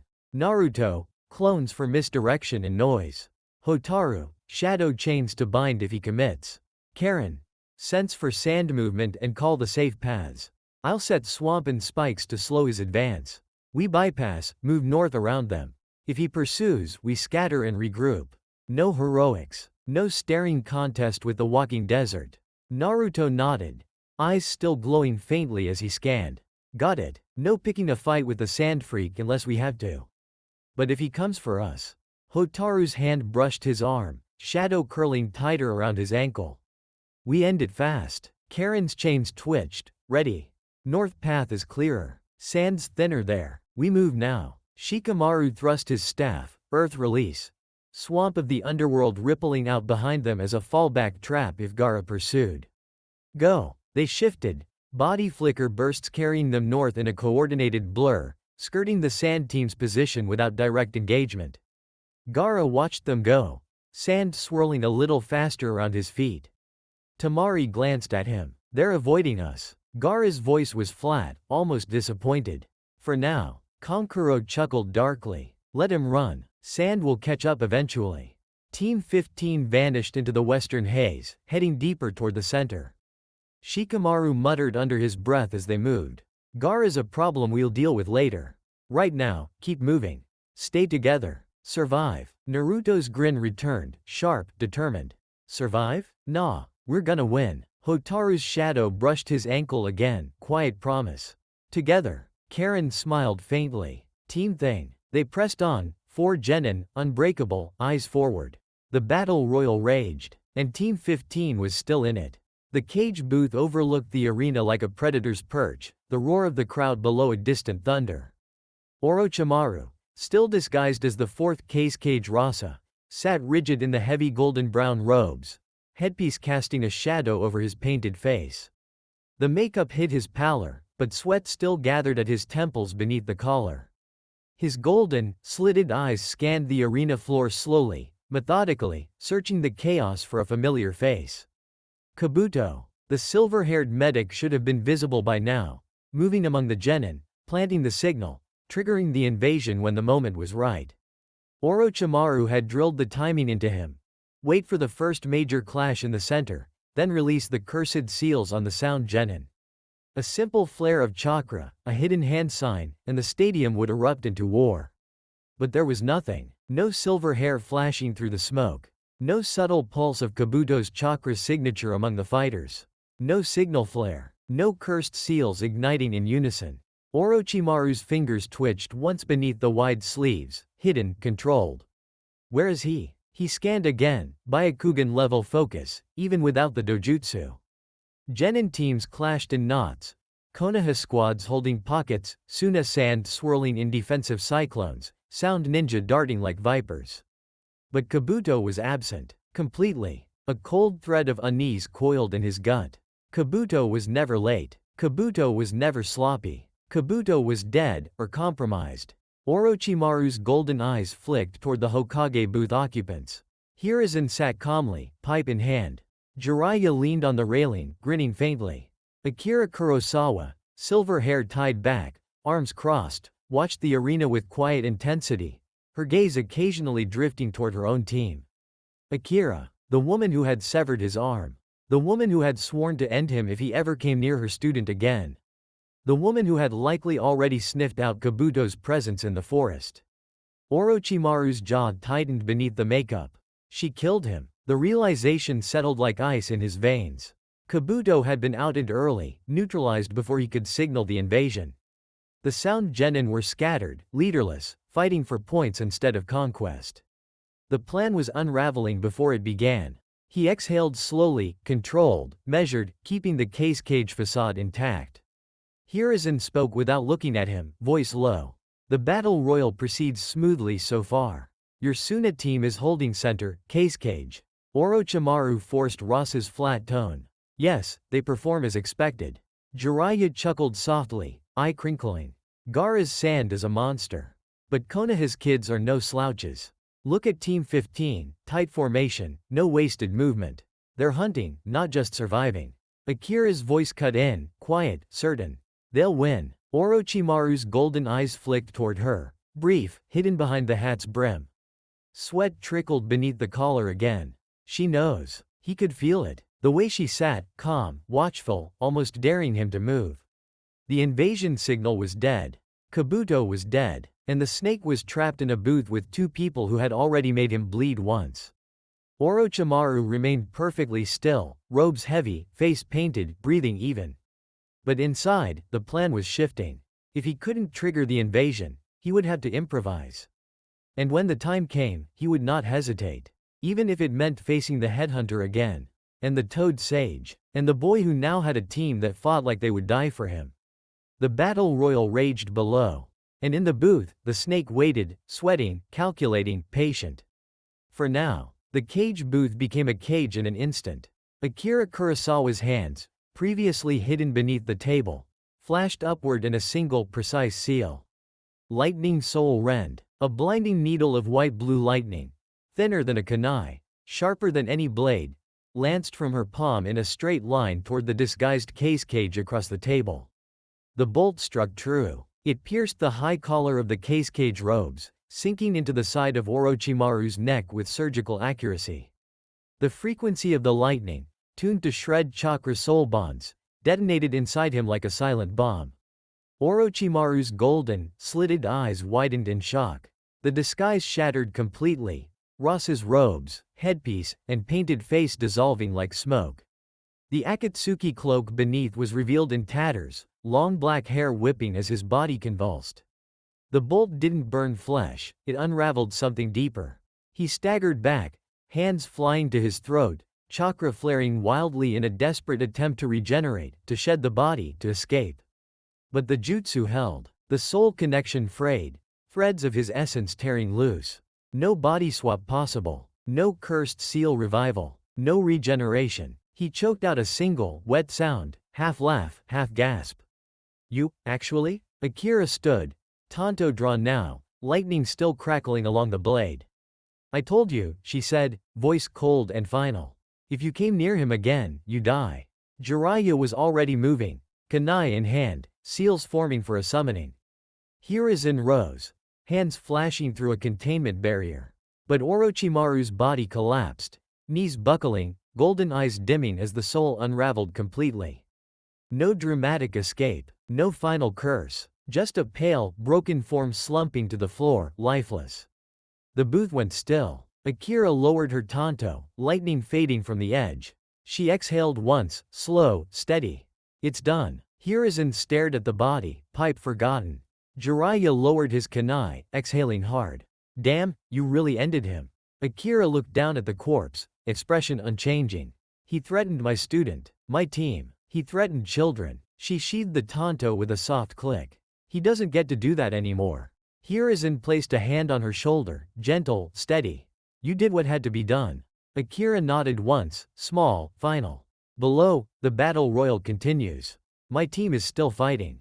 She turned toward the railing, eyes returning to the arena floor where Team 15 moved as one. They don't need to know yet, she said quietly. Not until it's over. Jiraiya stepped up beside her, looking down at the chaos. They'll win. Akira's faint smile returned, small, proud. They already have. The booth watched in silence as the genin fought below, unaware that the snake had finally been silenced. The stadium descended into madness the moment Orochimaru's body hit the floor of the cage booth. A dead man's switch, chakra sealed, hidden in Kabuto's corpse and synced to Orochimaru's life force, triggered the instant his soul unraveled. No grand signal flare, no dramatic announcement, just a silent pulse that rippled outward through every cursed seal on every sound ninja in the arena and stands. The seals flared once, black patterns burning bright, then guttered and died. The sound genin froze mid-attack. Cursed seals receded like dying ink. Their enhanced speed, strength, regeneration, gone. They looked at their hands, confused, suddenly mortal again. Anko Mitarashi, somewhere in the stands, gasped as her own curse mark faded, the burning pain she'd carried for years vanishing like smoke. She stared at her arm, seal gone, then laughed once, harsh, relieved. Sasuke staggered, curse mark on his neck and shoulders shrinking to faint scars, power draining out of him in a rush. He dropped to one knee, breathing hard, Sharingan flickering out. The invasion signal had been sent, but the army it was supposed to empower was broken. The sound forces, hundreds of disguised ninja scattered through the stands and arena, leapt into action anyway. Kunai flashed toward civilians. Water bullets hissed toward the crowd. Explosive tags arced toward the barriers. Leaf shinobi responded instantly. Anbu in masks appeared from nowhere, blades drawn, intercepting sound ninja mid-leap. Jonin flickered into the stands, earth walls rising to shield families, wind blades cutting down attackers. Chunin and Special Jonin formed protective rings around civilian sections, pushing back the invaders. Hiruzen Sarutobi stood at the railing of the cage booth, pipe forgotten on the table, eyes sweeping the chaos below. The sound ninja were attacking, desperate now, leaderless, seals gone, but they were still trained killers. They targeted civilians, trying to sow panic, create openings for a full invasion force that would never arrive. Hiruzen watched a sound ninja lunge toward a group of children in the lower stands, only to be intercepted by an Anbu operative, tanto flashing, body dropping before it reached them. Another sound team tried to breach the civilian tier. Leaf Jonin met them with fire jutsu and earth spikes, forcing them back. The arena floor had dissolved into pockets of violence, genin teams scrambling to protect spectators, leaf forces pushing sound invaders toward the exits. Hiruzen exhaled once, slow, steady. The snake is dead, he said quietly, voice carrying to Akira and Jiraiya. but his venom still bites. Akira stood beside him, tanto drawn, lightning faintly crackling along the blade. His army is broken, she said. Seals gone. No coordination. They're lashing out, but they're not invading. They're dying. Jiraiya leaned on the railing, kunai in hand. Dead man switch. Smart. But he didn't count on you ending him before the signal could fully propagate. Kabuto's dead. Forest incident. No backup. No revival. He's finished. Hiruzen nodded once. Anbu. Contain the sound forces. Protect civilians. No quarter for invaders. Genin. Defend the stands. Jonin. Secure the exits. His voice carried across the stadium, amplified by chakra. The leaf forces tightened, pushing back the sound ninja with coordinated precision. The invaders faltered, numbers dwindling, morale collapsing without the cursed seal's power. Hiruzen watched it all, pipe forgotten. The exams were over. The invasion had started, but Konoha was answering, and the snake, finally, was silenced. Akira Kurosawa leapt from the cage booth without hesitation, body flickering in a silver streak that cut through the stadium air like a thrown blade. She landed on the arena floor in a low crouch, dust kicking up around her boots, tanto already drawn and crackling with faint white-blue lightning along the edge. Team 15 spotted her instantly, Naruto's head snapping up, Hotaru's shadow stretching toward her like recognition, Karin's chains twitching, Shikamaru exhaling once. Akira rose smoothly, eyes sweeping the chaos. Sound ninja rampaging through the stands, leaping toward civilians, kunai flashing toward fleeing families, water bullets hissing into the crowd. Her voice cut through the noise, low, calm, carrying to her team like a command.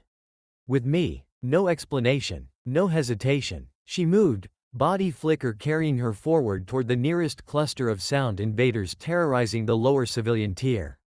Team 15 fell in behind her without a word, formation snapping into place. Naruto at her right shoulder, Hotaru at her left, Karin and Shikamaru covering the rear. Akira reached the first group, 4 sound ninja cornering a family against a barrier. She didn't slow. Lightning soul rend, needle-thin bolts lanced from her free hand, striking true. One bolt pierced a sound ninja's neck, another took a second through the chest. Both dropped, bodies convulsing once then still. No regeneration, no cursed seal flare, just gone. She spoke over her shoulder, voice cold, final. No prisoners. Naruto's eyes hardened, clones already forming. Got it. Hotaru's shadow exploded outward. Shadow bind chain snaking around the remaining 2 sound ninja, yanking them off their feet and slamming them into the ground. Naruto's clones closed in, gale palm bursts knocking them unconscious, no killing blows needed yet.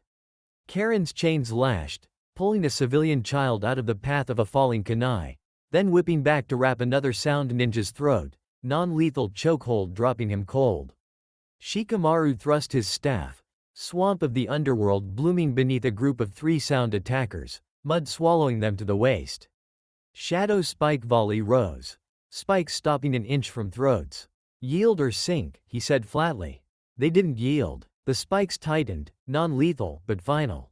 Akira didn't look back. She moved deeper into the stands, tanto flashing, lightning arcing, each strike ending a threat before it could reach another civilian. Team 15 followed, clones swarming, shadows binding, chains pulling, spikes trapping, carving a path of protection through the chaos. Civilians ran behind them, safe corridors forming in their wake.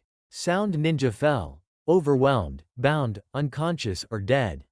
No prisoners, no mercy. Akira led them forward, silent, relentless, her team at her back like an extension of her will. The streets of Konoha had become a battlefield. Hours blurred into a relentless grind of steel, chakra, and blood. Akira led Team 15 through the lower civilian districts first, where Sound Ninja had initially targeted families and escape routes. She moved like a storm in human form. Lightning soul rend lancing from her tanto with surgical precision, each strike ending a threat before it could reach another screaming child or parent. No wasted motion, no mercy. Protect the innocents, she ordered once, voice cutting through the din. Kill the invaders. No prisoners. Naruto's clones swarmed ahead, dozens at a time, gale palm bursts clearing alleys of sound Genin, Rasengan taps crumpling armor and bone without full power.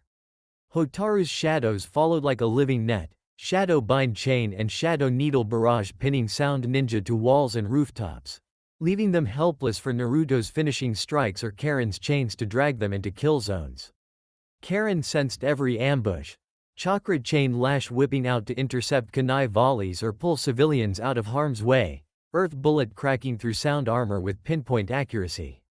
Shikamaru laid traps behind them, swamp of the underworld swallowing entire squads, shadow spike volley impaling those who tried to climb free. They cleared block after block. Hours passed. The village fought back as one.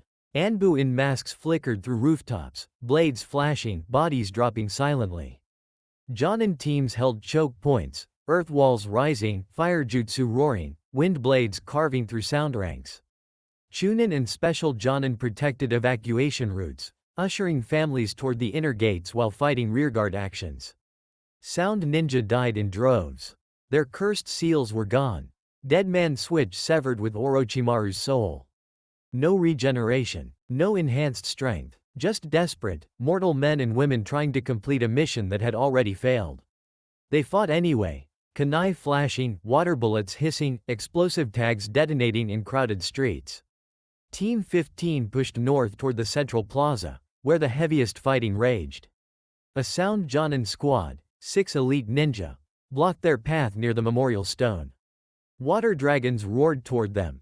Explosive tags rained from above. Akira flickered ahead, lightning arch sweeping in a wide crescent, shattering the water dragons into mist, deflecting tags back toward their throwers. Explosions bloomed among the Sound Ninja instead. Naruto's clones swarmed, Rasengan grinding into armor, gale palm blasting enemies off rooftops. Hotaru's shadow possession caught 2 Sound Genin mid-jutsu, freezing them for Karin's chains to drag into Shikamaru's swamp. Mud swallowed them. Spikes pinned them beneath the surface. The last 2 Sound Ninja tried to flee. Akira flickered between them, Tanto flashing once.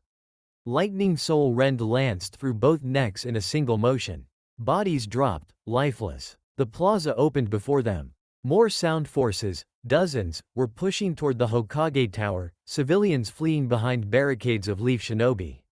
Akira didn't pause. Forward, she said. We end this. Team 15 moved. Naruto's clones fanning out, Hotaru's shadows sweeping, Karin's chains pulling civilians to safety, Shikamaru's traps denying ground.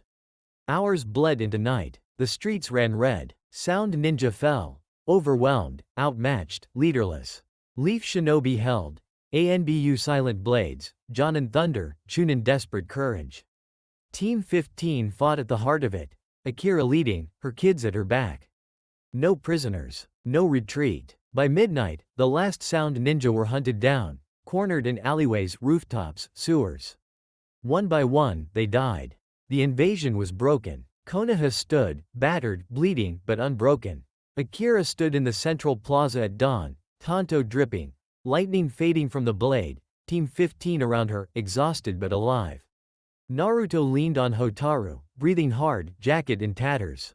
We did it. Hotaru's hand tightened on his, shadow curling around them both. Yes. Karin pushed her glasses up, red hair matted with sweat and blood. No more sound. Shikamaru sighed, staff planted in the dirt. Troublesome, but over. Akira looked at them, pride burning in her chest. You held, she said quietly. You protected, you fought, and you won. She sheathed her tanto. Go home, rest. The village is safe. The 4 Genin looked at each other, then at her. Naruto grinned, tired, bloody, but unbreakable. Team 15 forever. Hotaru nodded once. Together. Karin smiled faintly. Always. Shikamaru exhaled. Yeah, together. They walked away, toward the Nara compound, toward rest, toward tomorrow. Akira watched them go, silver hair shifting in the dawn breeze. The village was still in disarray, smoke rising from damaged buildings, Anbu patrolling rooftops, medics calling out for wounded, but the sound forces were broken. Bodies lay in alleys, survivors bound and guarded, invasion plans shattered with Orochimaru's death. Akira moved through the streets, body flicker carrying her in short hops, arriving at the tower in minutes. The Hokage's office doors were open, guards stepping aside without question. Inside, Hiruzen Sarutobi sat behind his desk, pipe unlit, face lined with exhaustion but steady. Jiraiya stood near the window, arms crossed. Other Jonin were filing in: Kakashi, Asuma, Kurenai, Guy, Yamato. Each one bloodied, soot-streaked, but alive. Hiruzen looked up as Akira entered. "Akira, report." She stepped to the center, tanto sheathed, posture straight. "The sound invasion is broken. Orochimaru is dead." Lightning soul rend to the neck. No revival. No escape. The dead man switch triggered the attack, but the cursed seals faded. Their forces were uncoordinated, desperate. "We cleared the civilian districts. No prisoners taken. All sound ninja eliminated or captured." She paused, voice steady. "Team 15 fought without faltering. They protected civilians. They fought beside me. No losses. Minor injuries only." Hiruzen nodded slowly. "And the village? Secure. Anbu and Jonin forces have contained the remaining pockets. Civilian casualties low, thanks to rapid response. Sound bodies are being collected. No foreign reinforcements arrived. Suna did not aid them. Gaara's team held neutral." Jiraiya let out a low breath. "Snake's dead. Invasion collapsed. That's a win." Hiruzen leaned back, eyes distant. "It is. But the cost." He looked at the gathered Jonin, each one bearing the marks of battle. "You all fought well. The village stands because of you. Rest now. Debrief tomorrow. The finals are over. The war, such as it was, has ended." He paused. "Akira, your team, they performed beyond expectation. Tell them the Hokage is proud." Akira inclined her head. "I will." The Jonin began to file out, quiet, exhausted, but alive. Akira lingered a moment. Hiruzen met her eyes. "You ended him," he said softly. "Thank you." Akira's voice was quiet. "I kept my promise." The Hokage's office was dim in the late evening, the lanterns turned low and the windows open to the cool night air. The invasion's aftermath still lingered in the village. Distant shouts of Anbu patrols, the faint smell of smoke drifting on the wind. But inside the tower, a fragile calm had returned. Hiruzen Sarutobi sat behind his desk, pipe unlit for once, the initial casualty reports and damage assessments pushed to one side. His face was lined deeper than usual, eyes tired but resolute. Jiraiya sat across from him in one of the low chairs, legs stretched out, red hauri rumpled from the day's fighting. For once, the Toad Sage was quiet, no jokes, no sake, just listening. Hiruzen spoke first, voice low and deliberate. "The invasion is crushed. Orochimaru is dead. The cursed seals are gone. Sound forces are broken, most dead, the rest fleeing or captured. Civilian losses were light, 27. Shinobi losses heavier, but acceptable given the threat. Konoha stands." Jiraiya nodded slowly, rubbing his chin. Akira's strike in the booth changed everything. No signal, no revival. The snake's dead man switch triggered the attack, but without the seal's power, it was just a desperate last gasp. "We got lucky." Hiruzen leaned back, fingers steepled. Luck had nothing to do with it. Akira ended him before he could escape. Before he could trigger anything worse. He paused, gaze drifting to the window. Konoha lights flickering in the dark. "Tomorrow, after the debriefing, I plan to invade the Sound Village." Jiraiya's eyebrows rose, slowly but visibly.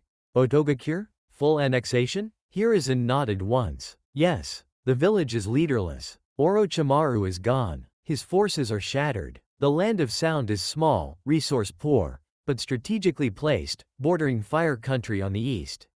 If we leave it open, another warlord will rise. Another Orochimaru. Another threat on our doorstep."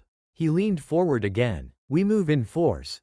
ANBU Vanguard, Jonin strike teams, Akira leading the main push. Root remnants will be rooted out. Any surviving Sound ninja who resist will be eliminated. Survivors who surrender will be offered amnesty and re-education under Konoha oversight. The village becomes a protectorate. We install a governor, loyal, capable, and rebuild it as a buffer state. No more hidden bases for enemies. No more secret labs. No more threats." Jiraiya exhaled slowly, eyes narrowing. "That's aggressive, old man. The other nations will scream bloody murder. Suna's already reeling from the case cage's disappearance. Kumo and Iwa will call it expansionism. Kiri might stay quiet, they're still broken, but the council here will lose their minds. Breaking the fragile peace, they'll say. Hiruzen smiled faintly, small, tired, but steel hard. Let them say it. The peace was never real. It was a pause. Orochimaru proved that today. We lost 27 civilians and over 100 shinobi because we waited. I won't wait again. The land of sound becomes fire country territory. We secure it. We stabilize it. We end the cycle. Jiraiya studied him for a long moment. And the timeline? Immediate. Debrief tomorrow morning. Mobilization by evening. Strike force moves out within 48 hours. Akira leads. You scout ahead. Take a small team. Map the remnants. Talk to any willing survivors. We do this clean. No massacres. No occupation that breeds hate. We rebuild. We protect. Jiraiya leaned back, crossing his arms. You're serious? Hiruzen met his eyes. I am. The village has bled enough. It's time we stop bleeding. Jiraiya exhaled, long, slow. Then count me in. I'll take a squad, scout the borders, talk to the survivors. If we're doing this, we do it right. Hiruzen nodded. Agreed. Tomorrow we brief the council. They will resist. They will argue. But they will see reason. He looked toward the window. Konoha lights flickering in the night. Or they will see the graves of 27 civilians and remember why we fight. Jiraiya stood. Get some rest, old man. Tomorrow's going to be long. Hiruzen smiled faintly. Tomorrow always is. Jiraiya turned toward the window, then paused. And Akira? She'll lead the vanguard, Hiruzen said. She earned it. Jiraiya nodded once, then leapt out into the night. The office fell quiet. Hiruzen sat alone, pipe unlit, staring at the reports. The team reached the fork in the road where the paths split, one leading to Karin's temporary apartment in the Genin housing district, the other winding toward the Nara compound. The evening air had cooled, carrying the faint scent of smoke from the day's fighting, but the village was quiet now. Patrols moving in the distance, lanterns flickering on in homes. Karin slowed first, turning to face Hotaru and Naruto. Her red hair was still tied back from training, coral pendant glinting faintly in the lantern light along the path. She looked at Hotaru directly, eyes steady, voice soft but clear. Hotaru, she said, can Naruto stay with me tonight? Hotaru paused, black ponytail shifting slightly as she considered. Her expression remained calm, but her hand tightened briefly around Naruto's fingers, shadow curling a little closer around his ankle. After a beat, she nodded once, small, certain. Yes. She stepped closer to Naruto, rising on her toes. Her free hand came up gently to cup his cheek, thumb brushing his whisker mark. Then she leaned in and kissed him, soft, slow, lips pressing to his with quiet certainty. No rush, no hesitation, just a simple, warm kiss that lingered long enough for his eyes to flutter closed and his free hand to come up to rest on her waist. When she pulled back, her dark eyes met his, soft, possessive, warm. I'll be over around 9 a.m., she said quietly, voice barely above a whisper. Rest. Eat. I'll bring breakfast. Naruto blinked, face flushed pink, grin dazed and happy. Yeah, okay, 9 a.m. I'll be there. Hotaru gave his hand one last squeeze before letting go. She stepped back, raising her other hand in a small wave, fingers wiggling just slightly. See you tomorrow, Naruto. She turned to Karin, small nod of acknowledgement. Take care of him. Karin smiled, small, genuine. Always. Hotaru turned toward the Nara path, ponytail swaying as she walked away, shadow trailing behind her like a quiet promise. Naruto watched her go until she disappeared around the bend. Karin stepped closer, slipping her hand into his empty one, fingers threading through his naturally. Come on, she said softly, tugging gently. My place is this way. You need rest, and I need to make sure you actually sleep. Naruto laughed, quiet, tired, but happy, letting her lead him down the other path. Yeah, sleep sounds good. Thanks, Karin. She squeezed his hand. Team thing. They walked together, hand in hand, toward her apartment, the village lights flickering softly around them. Karin unlocked the door to her small apartment with a quick twist of the key, the faint click echoing in the quiet hallway. She stepped inside first, kicking her sandals off to the side near the Gencon mat with a casual flick of her foot. The apartment was modest, single room with a low table, a futon rolled in the corner, a tiny kitchenette, and a bathroom door half open. A single lantern glowed softly on the wall, casting warm light across the tatami. Naruto followed right behind her, mirroring her motion, kicking off his sandals, the soles caked with arena dirt, and nudging them neatly next to hers. He reached back to slide the door shut, the latch clicking into place. Karin turned to him, brushing a strand of red hair behind her ear, coral pendant swaying slightly. "You first," she said, voice soft but firm. "Shower. You smell like sweat, dirt, and lightning. There's clean clothes in the basket, some of my oversized shirts and pants. They'll fit you." Naruto rubbed the back of his neck, grinning sheepishly. "Yeah, probably should. Thanks, Karin." He padded toward the bathroom, door left ajar, already peeling off his ruined black jacket as he went. The sound of running water started a moment later, steam drifting out into the main room. Karin moved to the kitchenette, rolling up her sleeves. She pulled out a small pot, filled it with water, and set it on the single burner to boil. From a cabinet she took miso paste, tofu, wakame, a few green onions, and a block of firm tofu. Simple miso soup, nothing fancy, but warm and comforting after a day like today. She chopped the tofu into cubes with quick, practiced motions, tossing them into the pot along with the wakame and sliced onions. The miso went in last, stirred gently so it dissolved without clumps. The shower shut off. Naruto emerged a minute later, hair damp and spiking wildly, wearing one of her oversized gray shirts, sleeves rolled up past his elbows, and loose black pants she'd left out. The pendant still hung around his neck, glinting faintly. He looked tired but content, cheeks flushed from the hot water. Karin glanced over her shoulder, smiling softly. "Feel better?" Naruto nodded, dropping onto a cushion at the low table. "Yeah, a lot. Smells good in here." She ladled the miso soup into 2 bowls, adding a few extra tofu cubes to his, and set them on the table with chopsticks and spoons. She sat across from him, knees tucked under her. "Eat," she said. "You burned through a ton of chakra today. Need to refuel." Naruto dug in, slurping the soup with obvious appreciation, cheeks puffing out.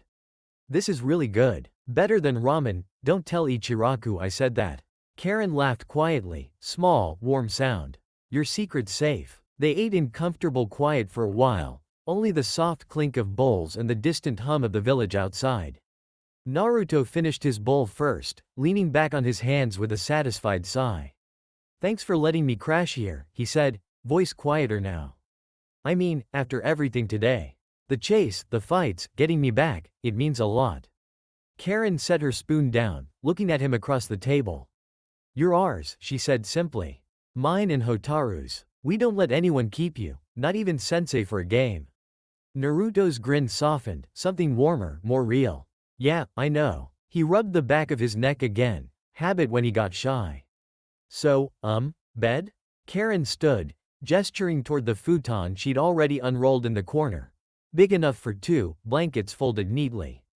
"Here, we'll share, like Hotaru does." Naruto's face went pink again, but he nodded, following her over.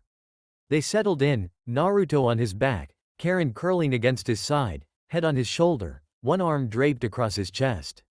Her red hair fanned out over his shirt, warm and soft. Naruto stared at the ceiling for a moment, heart beating a little faster, then turned his head to look at her. "Karin? Thanks. For today. For everything." She lifted her head slightly, smiling down at him. "Team thing." She leaned in, pressing a soft kiss to his cheek, then another to the corner of his mouth. "Sleep," she whispered. "Hotaru'll be here at 9. And we'll train again tomorrow." Naruto nodded, eyes already heavy. "Yeah, tomorrow." He closed his eyes, arm wrapping around her instinctively. Karin settled back against him, listening to his breathing even out, slow and steady.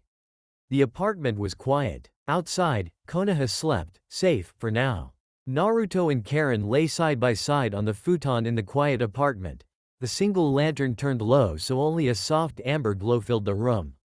The day's exhaustion had settled deep into their muscles, every limb heavy, every breath slow and deliberate. Naruto was on his back, one arm tucked behind his head, staring up at the ceiling beams. Karin curled against his side, head on his shoulder, red hair fanned out across his chest, one leg draped over his. They stayed like that for several minutes, silent, just breathing together, the faint sounds of the village drifting in through the cracked window. Distant patrols, a night bird, the occasional creak of settling wood. Karin shifted slightly, voice soft in the dim light. Naruto? He blinked, turning his head toward her. Yeah? Are you asleep? He shook his head, small movement against the pillow. No. Can't sleep yet. Too wired from everything. She hummed, quiet, understanding, then lifted her head a little, looking down at him. My legs are sore, she said, almost shy. From all the running and chaining today. Would you mind massaging them? Just a little? Naruto's face flushed instantly, pink spreading from his cheeks to his ears. His eyes widened, grin turning nervous and flustered. Why yeah, sure, I mean, if you want. I'm not super good at it or anything, but I can try. Karin smiled, small, warm, and rolled onto her stomach, stretching her legs out toward him. She tucked her arms under her chin, red hair spilling over the pillow. Just my calves and thighs. Nothing fancy. Just rub the knots out. Naruto swallowed, face still red, and sat up, scooting to the foot of the futon. He hesitated for a second, then gently placed his hands on her calves, palms warm from the day's training. He started slow, thumbs pressing in gentle circles, working the tight muscles along the back of her leg. Karin let out a small, relieved sigh, eyes closing. That's nice, she murmured. Naruto's blush deepened, but he kept going, fingers kneading carefully, moving up to her thighs with hesitant care. He was gentle, almost too gentle at first, until she murmured, harder. It's okay. He pressed firmer, thumbs digging into the knots, rolling them out with steady pressure. Karin hummed again, soft, content. You're good at this. Naruto laughed, quiet, flustered. I just don't want to hurt you. You won't. She stayed quiet after that, letting him work, tension melting from her legs under his hands. After a few minutes, she spoke again, voice sleepy, warm. Thanks, Naruto. He kept rubbing, gentle now, more soothing than deep. Anytime, he said softly. You guys saved me today. Least I can do. Karin smiled against the pillow, eyes still closed. Team thing. Naruto's hands slowed, thumbs tracing light circles along her calves. Yeah, team thing. The room stayed quiet. Only the soft sound of breathing, the faint rustle of fabric, the distant hum of the village outside. Karin's breathing evened out, slow, deep, slipping toward sleep. Naruto kept his hands on her legs a moment longer, gentle, protective, then carefully lay back down beside her. He stared at the ceiling, face still pink, heart beating a little faster. But he smiled. The Nara compound gate creaked softly as Hotaru and Shikamaru stepped through, the evening air cool against their sweat-damp skin. The lanterns along the path were already lit, casting warm pools of light across the gravel. Naruto had stayed with Karin tonight, so it was just the two siblings, tired, bruised, but walking with the quiet satisfaction of a day well fought. Hotaru's black ponytail was slightly loosened from the battle royal, a few strands sticking to her neck. Her sickle chains hung silent at her hips, shadowed trailing behind her like a tired companion. Shikamaru slouched beside her, staff dragging a faint line in the dirt, eyes half closed but alert in that lazy way of his. Yoshino met them at the Ingawa, arms crossed over her apron, a small smile already playing on her lips. Shikaku stood behind her in the doorway, pipe in hand, unlit, watching with his usual calm appraisal. Yoshino spoke first, voice warm but carrying that mother's pride. You two look like you went through a war. Hotaru inclined her head, small, respectful. We did. The battle royal. We survived. We fought well. Shikamaru sighed, leaning his staff against the porch post. Troublesome, but yeah, no losses. We held. Yoshino stepped forward, reaching up to brush a smudge of dirt from Hotaru's cheek, then ruffling Shikamaru's already messy hair despite his half-hearted swat. I'm proud of you, she said simply. Both of you. Akira doesn't give praise lightly, and words already spreading, Team 15 was unbreakable today. You protected your own. You fought for the village. That's no small thing. Shikaku exhaled slowly, smoke curling from his pipe now that he'd lit it. You did well, he said, voice low and rough. Not just surviving, dominating. The way you moved as a unit, that's rare at your age. Keep that. It'll carry you further than any jutsu. He looked at Hotaru a moment longer. And you, sharing Rasengan with Naruto? That boy's lucky to have you. Don't let him forget it. Hotaru's cheeks warmed, just a faint flush, but she nodded once. I won't. Yoshino smiled wider, stepping back to let them inside. Showers first. Both of you. You're filthy. Then bed. You've earned rest. Shikamaru muttered, troublesome, but headed toward the bathroom without argument, already peeling off his outer layer. Hotaru lingered a second, shadow brushing the floor toward the guest room where Naruto usually slept, then followed her brother. Yoshino watched them go, then turned to Shikaku with a soft laugh. Our daughter's got that boy wrapped around her finger, she murmured. And he's got her heart in his hands.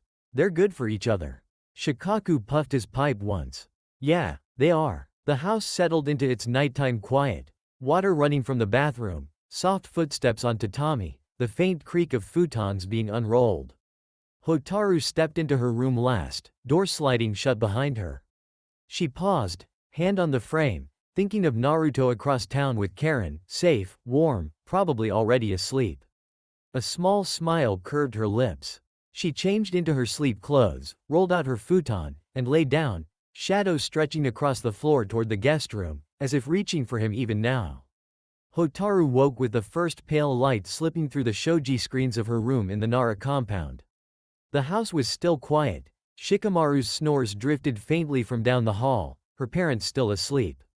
She rose without a sound, rolling her futon tight and stowing it in the corner. The bathroom was cool and dim. She showered quickly, hot water chasing away the last stiffness from yesterday's battle royal. Then dried off and dressed in her usual training gear. Dark shorts ending mid-thigh, fitted black long-sleeved top with subtle green stitching, shinobi sandals laced snug. Hair pulled back into a neat ponytail, sickle chains coiled at her hips, bracelet warm against her wrist.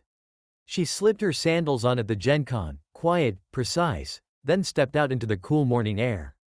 The path to Karin's apartment was familiar. Winding through quiet streets, past shuttered shops and early rising vendors setting up stalls. Konoha was waking slowly, patrols moving in pairs, civilians beginning their day as if yesterday's invasion had been a bad dream. Hotaru arrived at Karin's building just as the sun crested the rooftops. She climbed the stairs to the second floor and knocked once, soft but firm. The door opened almost immediately. Karin stood there, red hair still damp from her own shower, glasses perched on her nose, wearing loose shorts and an oversized gray shirt. One of Naruto's spares. She smiled, small, warm, a little sleepy. You're early, she said, stepping aside. 9 sharp, like you said. Hotaru inclined her head and stepped inside. The apartment smelled faintly of miso and green tea. Naruto was still asleep on the futon in the corner. Sprawled on his back, one arm flung over his head, mouth slightly open, snoring softly. His jacket hung over a chair, pendant resting against his bare chest, blanket tangled around his legs. Karin closed the door softly. He crashed hard last night, she said quietly. Barely made it through the shower before he passed out. I asked him to massage my legs, they were sore from all the running and chaining yesterday. He was flustered at first, but he was pretty good at it. Hotaru's gaze flicked to Naruto, softening just a fraction, then back to Karin. I'll have to try it sometime, she said, voice calm but with a tiny, teasing edge. He's gentle when he wants to be. Karin laughed under her breath, small, warm sound. Yeah, he is. Hands are warm, too. Worked out every knot. I slept like a rock after. Hotaru's lips curved, just the tiniest fraction, a private smile. Good. He needed to feel useful after yesterday. She glanced at the kitchenette, pot already simmering on the burner. Breakfast? Karin nodded, moving to stir the miso. Soup, rice, grilled fish. Nothing fancy. Enough for 3. He'll wake up soon, he always smells food. Hotaru stepped over to help, rolling up her sleeves, chopping green onions with quick, precise motions. They worked in comfortable quiet, Karin stirring the soup, Hotaru setting bowls and chopsticks on the low table. Naruto mumbled something in his sleep, rolling toward the smell, then cracked one eye open. Smells good, he muttered, voice thick with sleep. Karin smiled over her shoulder. Morning, sleepyhead. Hotaru's here. Naruto sat up slowly, hair a wild mess, blinking at Hotaru. Hey, 9 already? Hotaru nodded once, small smile returning. I brought breakfast. Naruto grinned, dazed but happy, and rubbed his eyes. Best morning ever. Karin set the soup bowls down. The Hokage's office was unusually crowded, the air thick with tension and the faint scent of pipe smoke. Lanterns burned low along the walls, casting long shadows over the gathered shinobi. Genin captains stood in neat rows, Asuma, Kurenai, Kakashi, Guy, Yamato, and several others, flak jackets still bearing the marks of yesterday's battle. Anbu captains in porcelain masks lined the rear, silent and faceless. The Headhunter Division captains, elite trackers and executioners from the former Anbu Black Ops, stood closest to the desk, their cloaks dark, eyes sharp. Akira Kurosawa entered last, sliding the door shut behind her with a soft click. Silver hair tied back, flak jacket crisp despite the day's fighting, she took her place at the front, near the Headhunter captains, arms loose at her sides, expression calm. Hiruzen Sarutobi sat behind the wide desk, pipe unlit, hands folded on the initial damage reports. He waited until the room settled into complete silence. "Thank you for coming," he said, voice low but carrying to every corner. Yesterday's invasion was ended before it could truly begin. Orochimaru is dead, Akira ended him. The cursed seals failed. The sound forces were broken. Civilian losses, 27. Shinobi losses, 131 dead or severely injured. The village stands. He paused, letting the numbers sink in. But the threat is not over. Otogakure, the Sound Village, is leaderless. Its forces are shattered. Its labs and hideouts are vulnerable. If we leave it untouched, another warlord will rise. Another Orochimaru. Another threat on our border. He leaned forward slightly. I have decided. Konoha will invade the land of sound. We will take control of Otogakure. Root out any remaining sound ninja. Secure the territory. Stabilize the region under Fire Country oversight. A murmur rippled through the room, low, controlled, but present. Hiruzen raised a hand, silence returned. This is not conquest for glory. This is protection. The land of sound borders our eastern frontier. Its resources, trade routes, hidden labs, strategic positions, will strengthen us. We will offer amnesty to survivors who swear loyalty. We will rebuild the village as a protectorate. We will end the cycle of proxy wars on our doorstep. He looked at each captain in turn, Genin, Anbu, Headhunters. Akira will lead the vanguard, ANBU and Headhunter strike teams. Jiraiya will scout ahead with a small squad. Primary objective: eliminate remaining sound loyalists. Secure the village tower and labs. Install a provisional governor loyal to Konoha. Minimal civilian casualties. No massacres. We do this clean. Akira stepped forward one pace, voice steady. We move in 48 hours. Debrief tomorrow morning. I want volunteer lists by dawn. Only those who can follow orders without hesitation. We end threats before they rise. The room remained silent, every shinobi absorbing the weight of the order. Hiruzen nodded once. Dismissed. Prepare your squads. Konoha does not wait to be struck again. The captains bowed as one, then filed out, footsteps quiet but purposeful. Akira lingered a moment, meeting Hiruzen's eyes.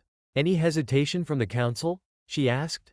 Hiruzen smiled faintly. They will argue. They will delay. But they will approve. The graves of 27 civilians will convince them. Akira nodded once. Then we move. She turned and left, doors sliding shut behind her. The office fell quiet again. Hiruzen stared at the reports. The council chamber doors opened with a low creak. Hiruzen Sarutobi entered alone, robes flowing, pipe unlit in his hand. The long table was already full. Clan heads on one side, Hyuga Hiyashi, Yamanaka Inoichi, Akamichi Choza, Aburame Shibi, Inazuka Sume, and the rest, civilian councilors on the other, merchants, elders, administrators in formal attire.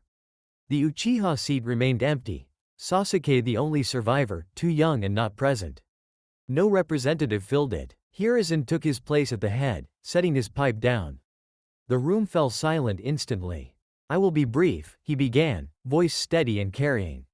Yesterday Orochimaru infiltrated our village disguised as the case cage. He was killed in the tower by Akira Kurosawa. The dead man switch triggered the invasion, but the cursed seals failed. Civilian deaths, 27. Shinobi losses, 131 dead or severely injured. The village stands. He placed his hands flat on the table. Otogakure, the Sound Village, is leaderless.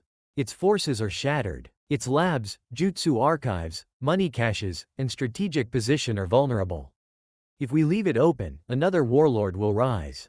Another Orochimaru. Another threat on our eastern border. We cannot allow that. He looked around the table, meeting every gaze. I intend to invade the land of sound.